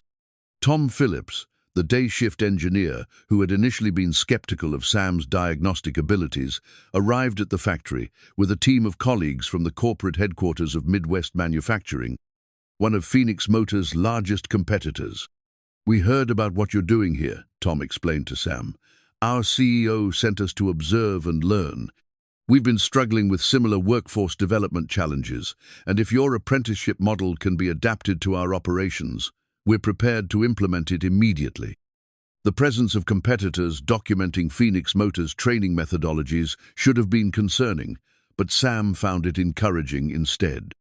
If the apprenticeship program principles were robust enough to work in different corporate environments, then making them public domain would benefit far more workers than keeping them proprietary ever could. The goal was never to give Phoenix Motors a competitive advantage. Sam explained to the visiting team. The goal was to prove that investing in workers' knowledge and experience creates value for every company's, employees, and communities. Monday morning arrived with a mixture of anticipation and dread. The complete documentation package, over 200 pages of curricula, case studies, personal narratives, and implementation guidelines, was ready for release. Helena had scheduled a press conference for 10 a.m. to announce the public domain availability of the open-source apprenticeship manual. But first, there would be another board meeting, where Helena would either secure support for the initiative or face the consequences of defying corporate authority. Sam arrived at the factory early, finding that many of the mentors and apprentices had done the same. There was a nervous energy in the air, the feeling of people who had committed themselves to a cause that was about to be tested in the most public way possible. Elena found him in his makeshift office, where he was reviewing the final version of the documentation package. "Dad, whatever happens today, I want you to know that this has been the best year of my life. Even though it meant giving up Arizona State. Especially because it meant giving up Arizona State. I learned things this year that no college program could have taught me. I learned that individual success doesn't mean much unless it's connected to something larger than yourself." At 9:30 a.m., Helena called Sam to her office for what might be their final conversation as colleagues. The board meeting was scheduled for 10 a.m., immediately followed by the press conference that would either validate their approach or mark the end of their careers at Phoenix Motors. "Are you ready for this?" Helena asked. Sam looked down at the factory floor, where Jerry Williamson was explaining precision measurement techniques to Carlos Mendoza, where Marcus Williams and Elena were troubleshooting a hydraulic problem together, where dozens of other mentor-apprentice pairs were continuing to learn from each other despite the uncertainty surrounding their future. "I'm ready," Sam said. "Whatever happens next, we've already proven that the program works. We've already shown that people matter more than profit margins. Even if we both lose our jobs. Especially if we both lose our jobs, because that will prove we chose principles over self-interest, which is exactly the example these apprentices and mentors deserve." Helena smiled for the first time in days. "Sam Rodriguez, you are either the most idealistic man I've ever met or the most practical. I'm not sure which. Maybe both. Maybe that's what it takes to change how companies think about their workers." At 9:45 a.m., Helena gathered her papers and prepared to face the board of directors. In 15 minutes, she would either convince them that making the apprenticeship program public domain was a brilliant strategic move, or she would be terminated for insubordination and breach of fiduciary duty. Either way, the next hour would determine not just the future of Phoenix Motors' apprenticeship program, but the future of everyone who had believed that knowledge and experience were too valuable to be hoarded for competitive advantage. The Workers' Union Charter lay on Helena's desk like a manifesto, its simple principles about dignity and opportunity representing everything they had worked to achieve. In a few minutes, those principles would either be vindicated by corporate leadership or proven incompatible with the realities of modern business. Sam Rodriguez, who had started this journey as an invisible night shift mechanic trying to pay for his daughter's college education, was about to discover whether idealism and pragmatism could coexist in the boardrooms where America's economic future was decided. The Phoenix Motors boardroom had never seen anything like the presentation that began at 10 a.m. on that Monday morning. Helena Price stood at the head of the polished mahogany table, facing 12 directors whose expressions ranged from skeptical to openly hostile. Behind her, a projection screen displayed the first page of the open-source apprenticeship manual, 200 pages of carefully documented knowledge that represented 6 months of unprecedented collaboration between workers and management. "Ladies and gentlemen," Helena began, her voice steady despite the career-ending stakes, "what you're about to see challenges everything we thought we knew about competitive advantage in modern manufacturing." Board Chairman Robert Hart Wellno, relation to the consulting firm that had recommended terminating the apprenticeship program, leaned forward with barely contained irritation. "Price, we're here to discuss your unauthorized decision to compromise proprietary training methodologies that could have generated significant licensing revenue. I hope you have a compelling explanation." "I do. Helena clicked to the next slide, which showed productivity metrics from Building C. The apprenticeship program has generated quantifiable benefits that exceed our most optimistic projections. But more importantly, it has created something that can't be bought, sold, or replicated through conventional means, a culture of knowledge sharing that transforms how companies think about their most valuable assets. Director Margaret Chen, who oversaw human resources across Phoenix Motors facilities, raised her hand. Ms. Price, the Hartwell Efficiency Report clearly demonstrated that the apprenticeship program's costs outweigh its benefits.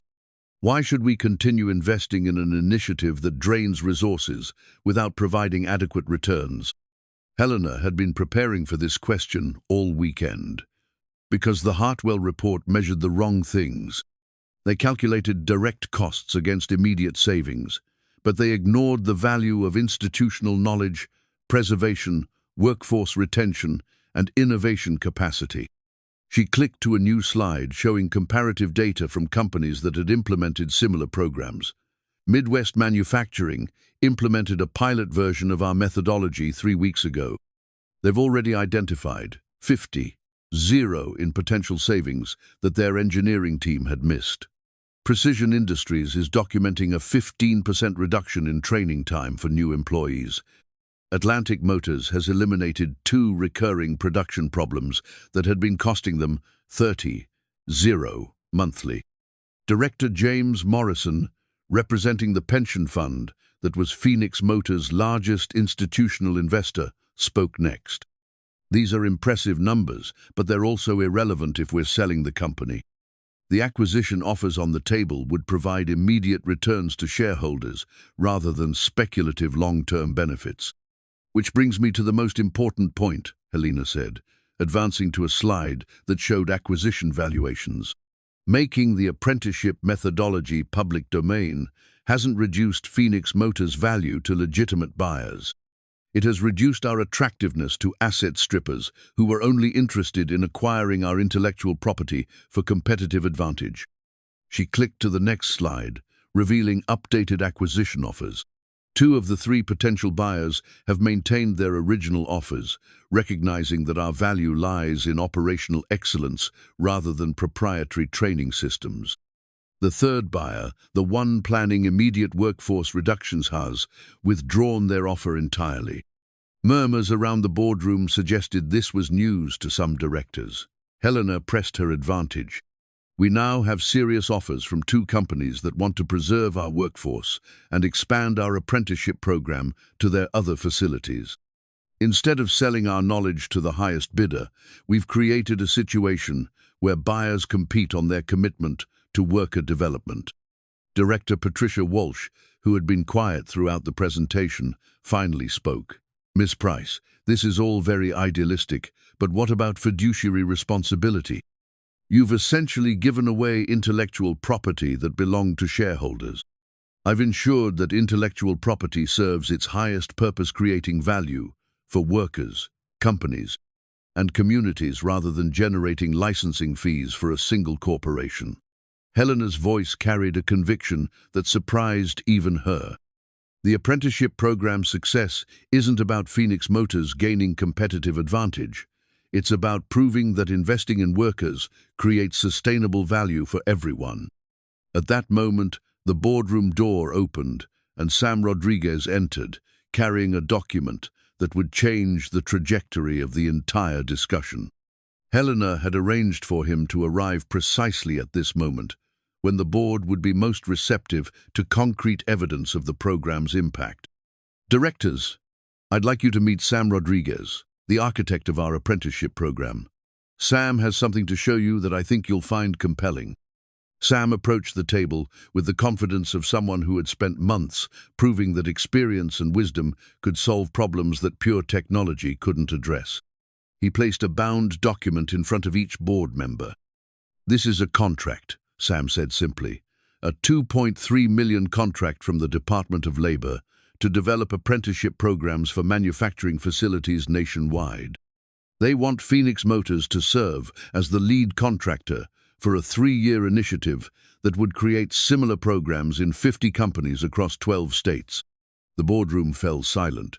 Chairman Hartwell picked up the contract, scanning its terms with obvious surprise. "When did this happen?" "The Department of Labor contacted us Friday afternoon," Elena explained. "They'd been monitoring our open-source documentation project and were impressed by both the methodology and the results. This contract would generate more revenue than any licensing agreement we could have negotiated privately." Director Morrison was reading the contract terms carefully. "This is a cost-plus contract with performance bonuses. If we meet the program's objectives, the total value could exceed $4 million over 3 years. And it positions Phoenix Motors as the national leader in workforce development," Helena added. "Instead of being acquired by a larger company, we become the company that other manufacturers come to for expertise." Sam had prepared for this moment by bringing Jerry Williamson and Carlos Mendoza to wait outside the boardroom. "I'd like you to meet 2 people who represent what this program can accomplish." Jerry entered first, carrying a presentation folder that contained documentation of his work with Carlos over the past 6 months. At 62, Jerry moved with the quiet dignity of someone who had spent 4 decades perfecting his craft and was now seeing that knowledge valued and preserved. "Directors, I'm Jerry Williamson. I've worked for Phoenix Motors for 38 years, and I was scheduled for early retirement before the apprenticeship program started. Today, I'm training the next generation of precision machinists while learning new techniques from people young enough to be my grandchildren." Carlos followed, his youth and enthusiasm creating a striking contrast with Jerry's weathered experience. "I'm Carlos Mendoza. 6 months ago, I was a high school senior with no prospects for skilled employment. Today, I'm a certified precision machinist with job offers from 3 different companies. But more importantly, I'm learning to see my work as part of something larger than just earning a paycheck." Helena watched the board members' faces as Jerry and Carlos described their partnership. These weren't abstract workforce development statistics. These were real people whose lives had been transformed by the investment in knowledge sharing and mutual respect. "The apprenticeship program didn't just teach Carlos technical skills," Jerry explained.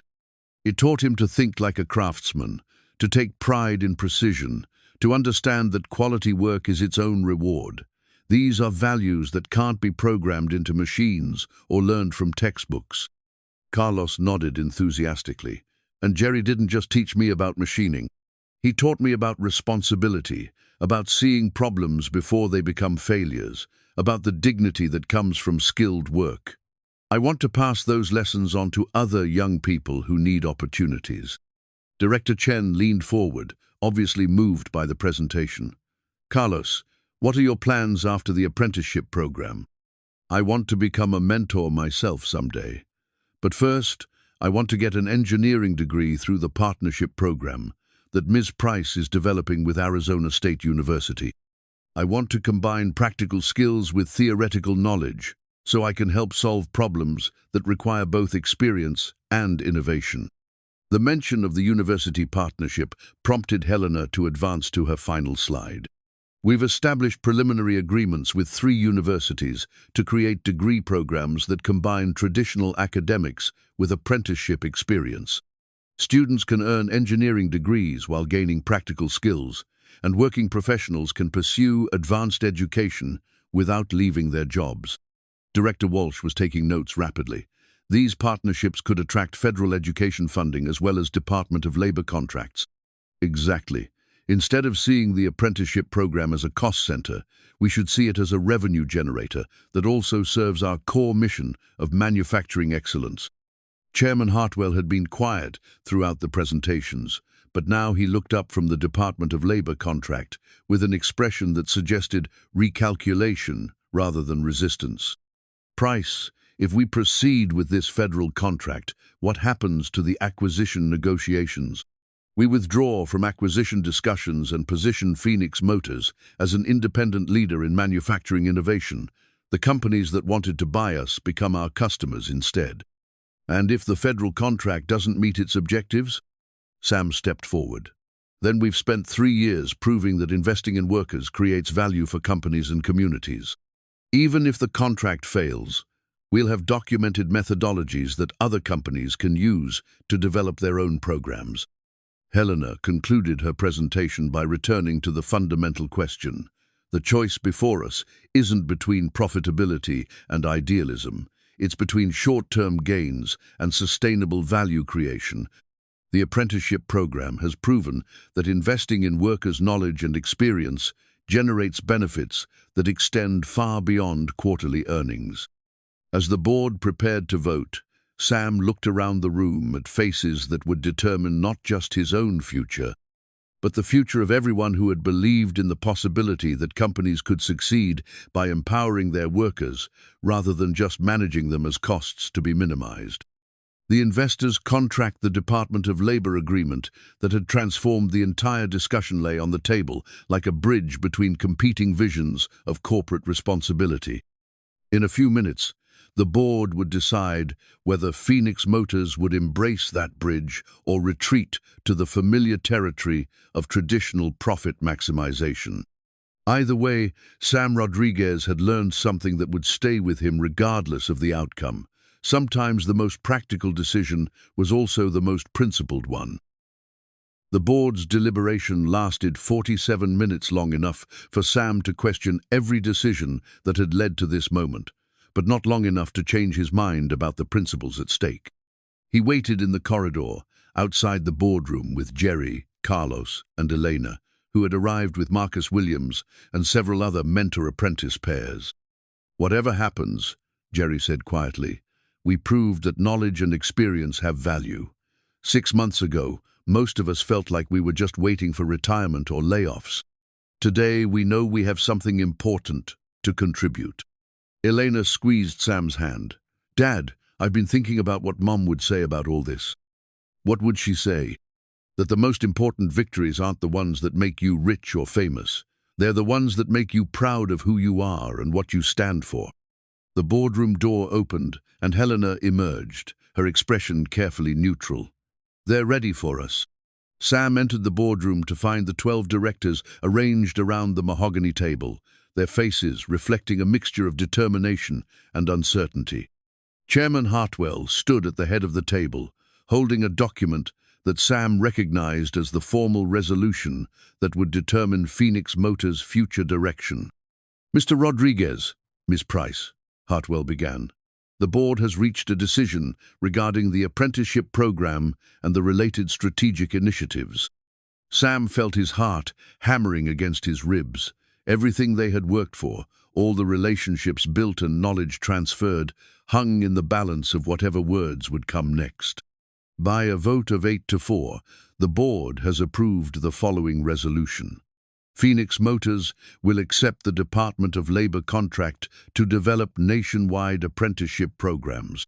We will establish a new division dedicated to workforce development, with Helena Price as Vice President of Innovation and Sam Rodriguez as Director of Apprenticeship Programs.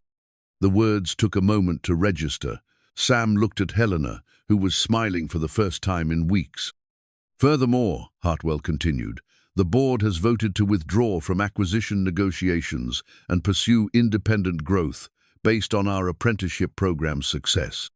We will establish university partnerships for degree programs that combine practical and theoretical education, and we will continue to make our apprenticeship methodologies available as open-source resources." Director Chen stood up. "Mr. Rodriguez, I want to personally apologize for the board's initial skepticism. What you've accomplished here challenges everything we thought we knew about workforce development. The apprenticeship program isn't just good for workers, it's good for business." "There are conditions," Hartwell added, his tone becoming more serious. "The Department of Labor contract includes performance metrics that must be met. If the program doesn't achieve its objectives within 2 years, both of you will be held accountable." "We understand," Helena replied. "We're prepared to be judged by results." "There's one more thing," Director Morrison said, pulling out another document. "The board has approved funding for a new training facility, a 15,000-square-foot space that will serve as the national headquarters for apprenticeship program development. It will include workshops, classrooms, and documentation centers where mentor-apprentice pairs from around the country can come to learn and share knowledge. Sam stared at the architectural plans Morrison placed on the table. The facility was larger and more sophisticated than anything he had imagined possible. "This is incredible." "This is necessary," Hartwell corrected. "If Phoenix Motors is going to be the national leader in apprenticeship programs, we need infrastructure that matches our ambitions." As the board meeting concluded, Sam found himself holding an employment contract that reflected his transformation from invisible night shift mechanic to nationally recognized workforce development expert. The salary was more than he had ever dreamed of earning, but more importantly, the position gave him authority to implement apprenticeship programs that could affect thousands of workers across the country. Helena approached him as the directors filed out of the boardroom. "Sam, there's something I need to tell you, something I should have mentioned earlier." "What?" "The university partnerships we discussed. They include full scholarships for family members of program participants. Elena wouldn't just be able to pursue her music degree. She'd be able to do it without any financial burden on your family." Sam felt his eyes welling up. "Helena, I don't know what to say." "Don't say anything yet. There's more. The scholarship program includes provisions for students to spend summers working in apprenticeship programs at different companies. Elena could study music during the academic year and work in sound engineering or acoustics during the summers. She gets both her dreams music and meaningful work. She gets the opportunity to create her own path instead of choosing between predetermined options." An hour later, Sam stood in the factory's main assembly area, addressing the largest gathering of Phoenix Motors employees in company history. Word of the board's decision had spread quickly, and workers from all three shifts had come to hear about the program's expansion. "6 months ago," Sam began, "most of us thought the apprenticeship program was just about preserving jobs for older workers and creating opportunities for young people. Today, we learned that it's about something much bigger." He looked out at faces that reflected every demographic in Phoenix: older workers who had feared obsolescence, young people who had thought skilled careers were beyond their reach, immigrants who had struggled to find opportunities to use their talents, women who had been excluded from traditionally male-dominated trades. "The Department of Labor contract means that what we've built here will be replicated in companies across the country. The knowledge that Jerry Williamson and Marcus Williams and all our other mentors have shared won't just benefit the apprentices in this roomit, will benefit workers everywhere who deserve the chance to develop their potential." Carlos Mendoza stepped forward. "Mr. Rodriguez, I want to say something on behalf of all the apprentices. 6 months ago, most of us didn't think we had anything valuable to contribute. You taught us that everyone has knowledge worth sharing, and everyone has something to learn from others." Elena raised her hand. "Dad, I want to announce something. I've decided to pursue a degree in industrial engineering with a focus on workforce development. I want to help expand apprenticeship programs to include more women and underrepresented groups." The applause that followed was thunderous. Sam looked around at the faces of people who had trusted him with their futures and had been rewarded with opportunities they had never imagined possible. Jerry Williamson, who had been scheduled for early retirement, was now designing curriculum for a national precision machining program. Marcus Williams was consulting with companies nationwide about hydraulic systems optimization. David Chen had been promoted to regional coordinator for apprenticeship programs in the Southwest. But perhaps the most significant transformation was in the corporate culture of Phoenix Motors itself. The company that had once treated workers as expendable resources was now being recognized as a national leader in workforce development. The apprenticeship program had proven that investing in human potential created value that extended far beyond immediate financial returns. As the gathering dispersed, Sam found himself alone with Helena in the factory's main corridor. The building hummed with activity apprentices and mentors working together, engineers consulting with experienced technicians, young people learning from older workers who had rediscovered their sense of purpose. Sam, I need to ask you something, Helena said. Are you ready for what comes next? Managing a national program, dealing with federal oversight, coordinating with universities and companies across the country. I'm ready to learn, Sam replied. That's what this program has always been about, being willing to learn from people who know more than you do. Helena smiled. That's the right answer, because the hardest part isn't behind, it's ahead of us. Now we have to prove that what works in one factory can work everywhere. Sam looked at his new employment contractor document that represented not just a job change, but a complete transformation of his life and career. 6 months ago, he had been a night shift mechanic, worried about paying for his daughter's college education. Today, he was the director of a national workforce development program with the resources to change how American companies thought about their most valuable assets. Helena, there's something I need to do. What? Sam walked to his old workstation, where he had spent 15 years performing maintenance on machines that most people never saw or thought about. He opened his toolbox and carefully removed Maria's wedding ring, which he had worn on a chain around his neck since her death. I'm not forgetting her, he said quietly. I'm finally ready to honor her memory by moving forward with my life. He placed the ring in a small box and tucked it into his pocket. For the first time in 3 years, Sam Rodriguez was ready to embrace the future without being haunted by the past. The apprenticeship program had given him something he had never expected to find again: hope. Not just hope for his own future, but hope for a world where companies valued their workers' knowledge and experience, where young people could build meaningful careers, where the dignity of skilled work was recognized and rewarded. As he walked toward his new office, Sam carried with him the knowledge that sometimes the most important victories were the ones that helped other people achieve their dreams. The invisible man had become visible, not by seeking recognition for himself, but by creating opportunities for others to shine. 6 months later, Sam Rodriguez stood in the lobby of the Phoenix Motors National Training Center, watching busloads of apprentices and mentors arrive from manufacturing facilities across the Southwest. The 15,000-square-foot facility hummed with activity as 50 mentor-apprentice pairs from 12 different companies prepared to begin a 2-week intensive program that would replicate and expand the knowledge transfer methodologies first developed in Phoenix Motors' humble night shift.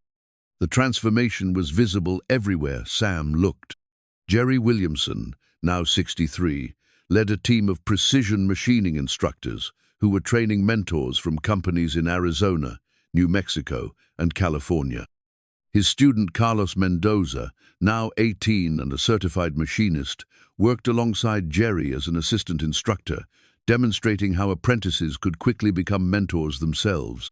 Marcus Williams had been promoted to regional hydraulics coordinator, traveling to manufacturing facilities throughout the region to diagnose complex problems and train local mentor-apprentice pairs. His partnership with Elena had evolved into a comprehensive curriculum that combined technical training with sound analysis techniques, creating a unique approach to mechanical diagnostics that was being adopted by companies nationwide. Elena herself had thrived in ways that even Sam's optimistic expectations couldn't have predicted. Now 18, she was completing her freshman year at Arizona State University through the Accelerated Partnership Program, studying industrial engineering while maintaining her musical interests through the university's jazz ensemble.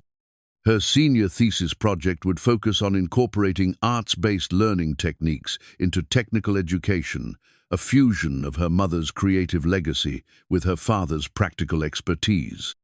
"Dad, you need to see this," Elena said, approaching Sam with a tablet displaying the morning's news coverage.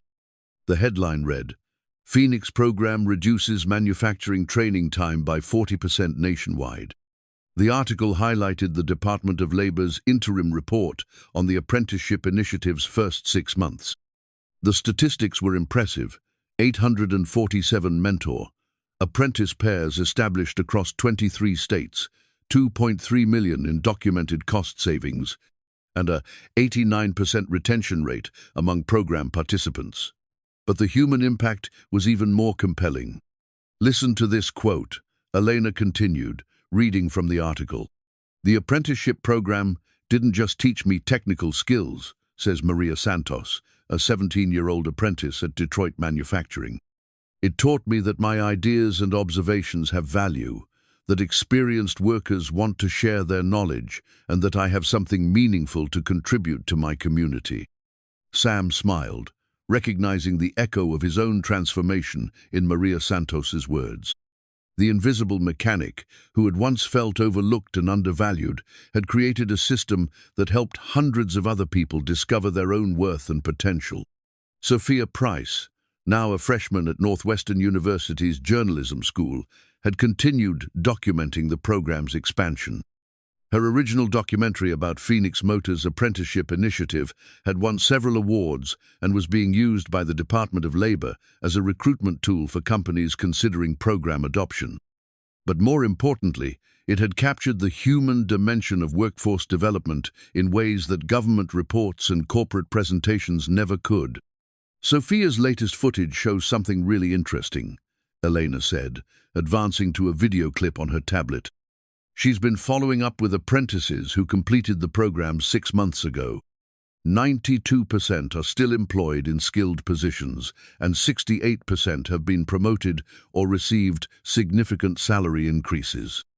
The success statistics were gratifying, but what pleased Sam most was the program's cultural impact. Companies that had initially viewed the apprenticeship initiative as a workforce development strategy were discovering that it transformed their entire approach to employee relations, innovation, and problem-solving. Helena Price, now Senior Vice President of Workforce Innovation for Phoenix Motors, entered the lobby carrying the document that had made this expansion possible. Elena's conservatory acceptance letter, now affordable through the scholarship program, had arrived that morning, offering her admission to one of the country's most prestigious music programs for the following year. "She's not going to accept it, is she?" Helena asked Sam, noting Elena's obvious contentment with her current path. "She's going to defer it again. She says she wants to complete her engineering degree first, then maybe pursue graduate study that combines music and industrial design." Smart choice. Elena's developing expertise that doesn't exist anywhere else, the intersection of creative problem-solving and technical innovation. Helena's own transformation had been as dramatic as anyone's. The hard-edged CEO, who had once focused exclusively on quarterly profits, was now recognized as a national leader in sustainable business practices. Her approach to workforce development had attracted attention from business schools, government agencies, and international corporations seeking to replicate Phoenix Motors' success. "Have you seen the latest acquisition interest?" Helena asked, showing Sam a formal inquiry from a European manufacturing consortium. "Let me guess, they want to buy our apprenticeship program expertise. They want to license our methodologies for implementation in their facilities across 15 countries. The initial contract would be worth $12 million over 3 years. Sam studied the proposal, noting how different it was from the acquisition offers they had faced a year earlier. Instead of buying Phoenix Motors to control their intellectual property, international companies wanted to pay for access to knowledge that remained in the public domain. "What did you tell them?" "That our methodologies are freely available to anyone who wants to implement them. But if they want consulting services, training support, and customized curriculum development, we're happy to provide that for appropriate compensation." This was the sustainable model they had hoped to achieve, making knowledge freely available while generating revenue from expertise and implementation support. Phoenix Motors had become profitable not by hoarding intellectual property, but by sharing it generously and helping others adapt it to their specific needs. As the afternoon training sessions began, Sam walked through the facility's workshops and classrooms, observing mentor-apprentice pairs from a dozen different companies learning to work together. The scene was both familiar and extraordinary. Experienced workers, patiently sharing knowledge with younger colleagues, creating relationships that would benefit both individuals and companies for years to come. In the precision machining workshop, A 58-year-old mentor from Seattle was showing a 19-year-old apprentice from Portland how to read the subtle vibrations that indicated tool wear. In the hydraulics lab, a grandmother from Tucson was teaching two college students from Phoenix how to diagnose system problems by sound analysis. In the electronics classroom, a retired Air Force technician was demonstrating circuit troubleshooting techniques to a group of recent high school graduates. The diversity was remarkable. Gender, ethnicity, educational background, and life experience all blended together in service of knowledge transfer and mutual learning. The apprenticeship program had evolved far beyond Sam's original vision of preserving institutional knowledge. It had become a celebration of human potential and a demonstration that investing in people created value that couldn't be measured solely in financial terms. That evening, Sam and Elena joined Helena and Sophia for dinner at a restaurant overlooking the Phoenix skyline. The conversation naturally turned to the program's future and the challenges of sustainable growth. The Department of Labor wants to expand to 50 states within 2 years, Helena said. They're talking about involving 500 companies and 50 mentor-apprentice pairs. That's ambitious, Elena replied. Do we have the infrastructure to support that kind of growth? We have something better than infrastructure, Sam said. We have a methodology that's designed to replicate itself. Every apprentice who completes the program becomes a potential mentor. Every company that implements the program becomes a training resource for other companies. Sophia looked up from her documentation notes.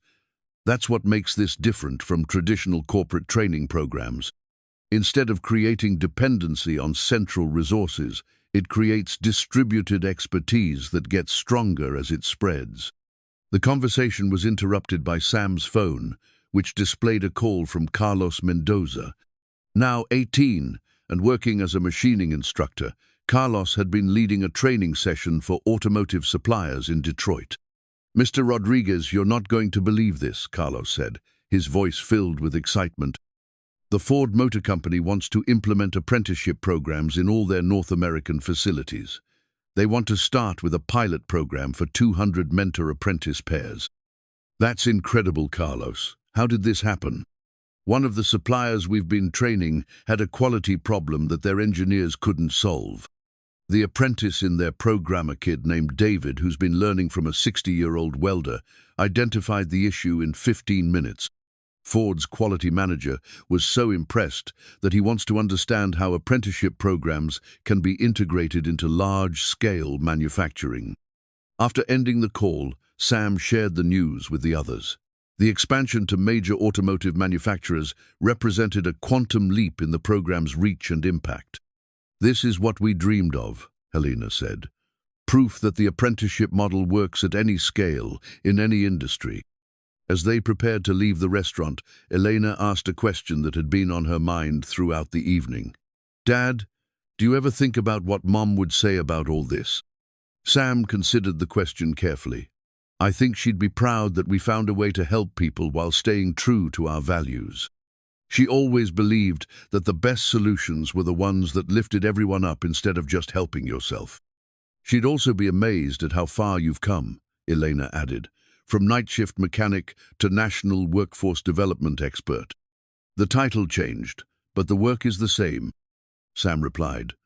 "It's still about listening to what people need, recognizing their potential, and creating opportunities for them to succeed." 6 months later, on a crisp spring morning, Sam stood before the largest audience of his life. 500 business leaders, government officials, and workforce development experts gathered for the National Manufacturing Summit in Washington, D.C.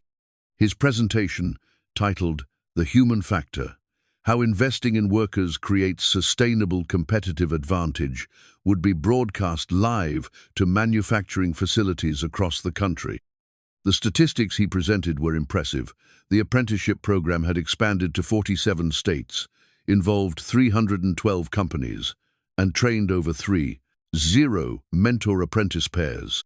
Participating companies reported average productivity improvements of 23%, reduced training costs of 31%, and employee retention rates that exceeded industry averages by 40%.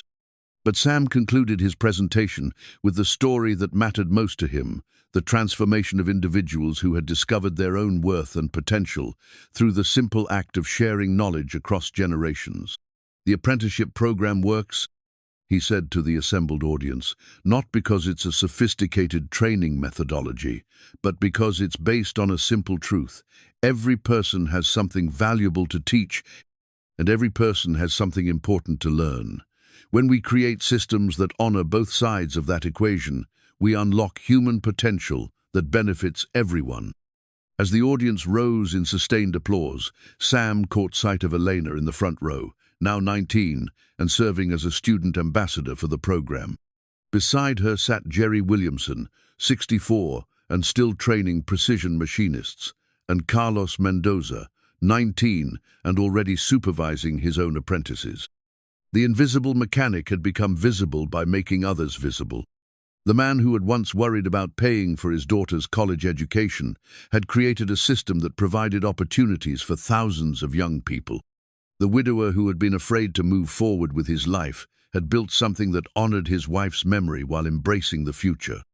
As Sam left the podium, he carried with him the knowledge that the most important transformations weren't the ones that changed your title or salary. They were the ones that changed how you thought about yourself and your responsibility to others. The apprenticeship program had taught him that success wasn't about individual achievement, it was about creating conditions where everyone could achieve their potential. And in the end, that was the greatest lesson of all, that the most powerful change happened not when you climbed the ladder, but when you built more ladders for others to climb.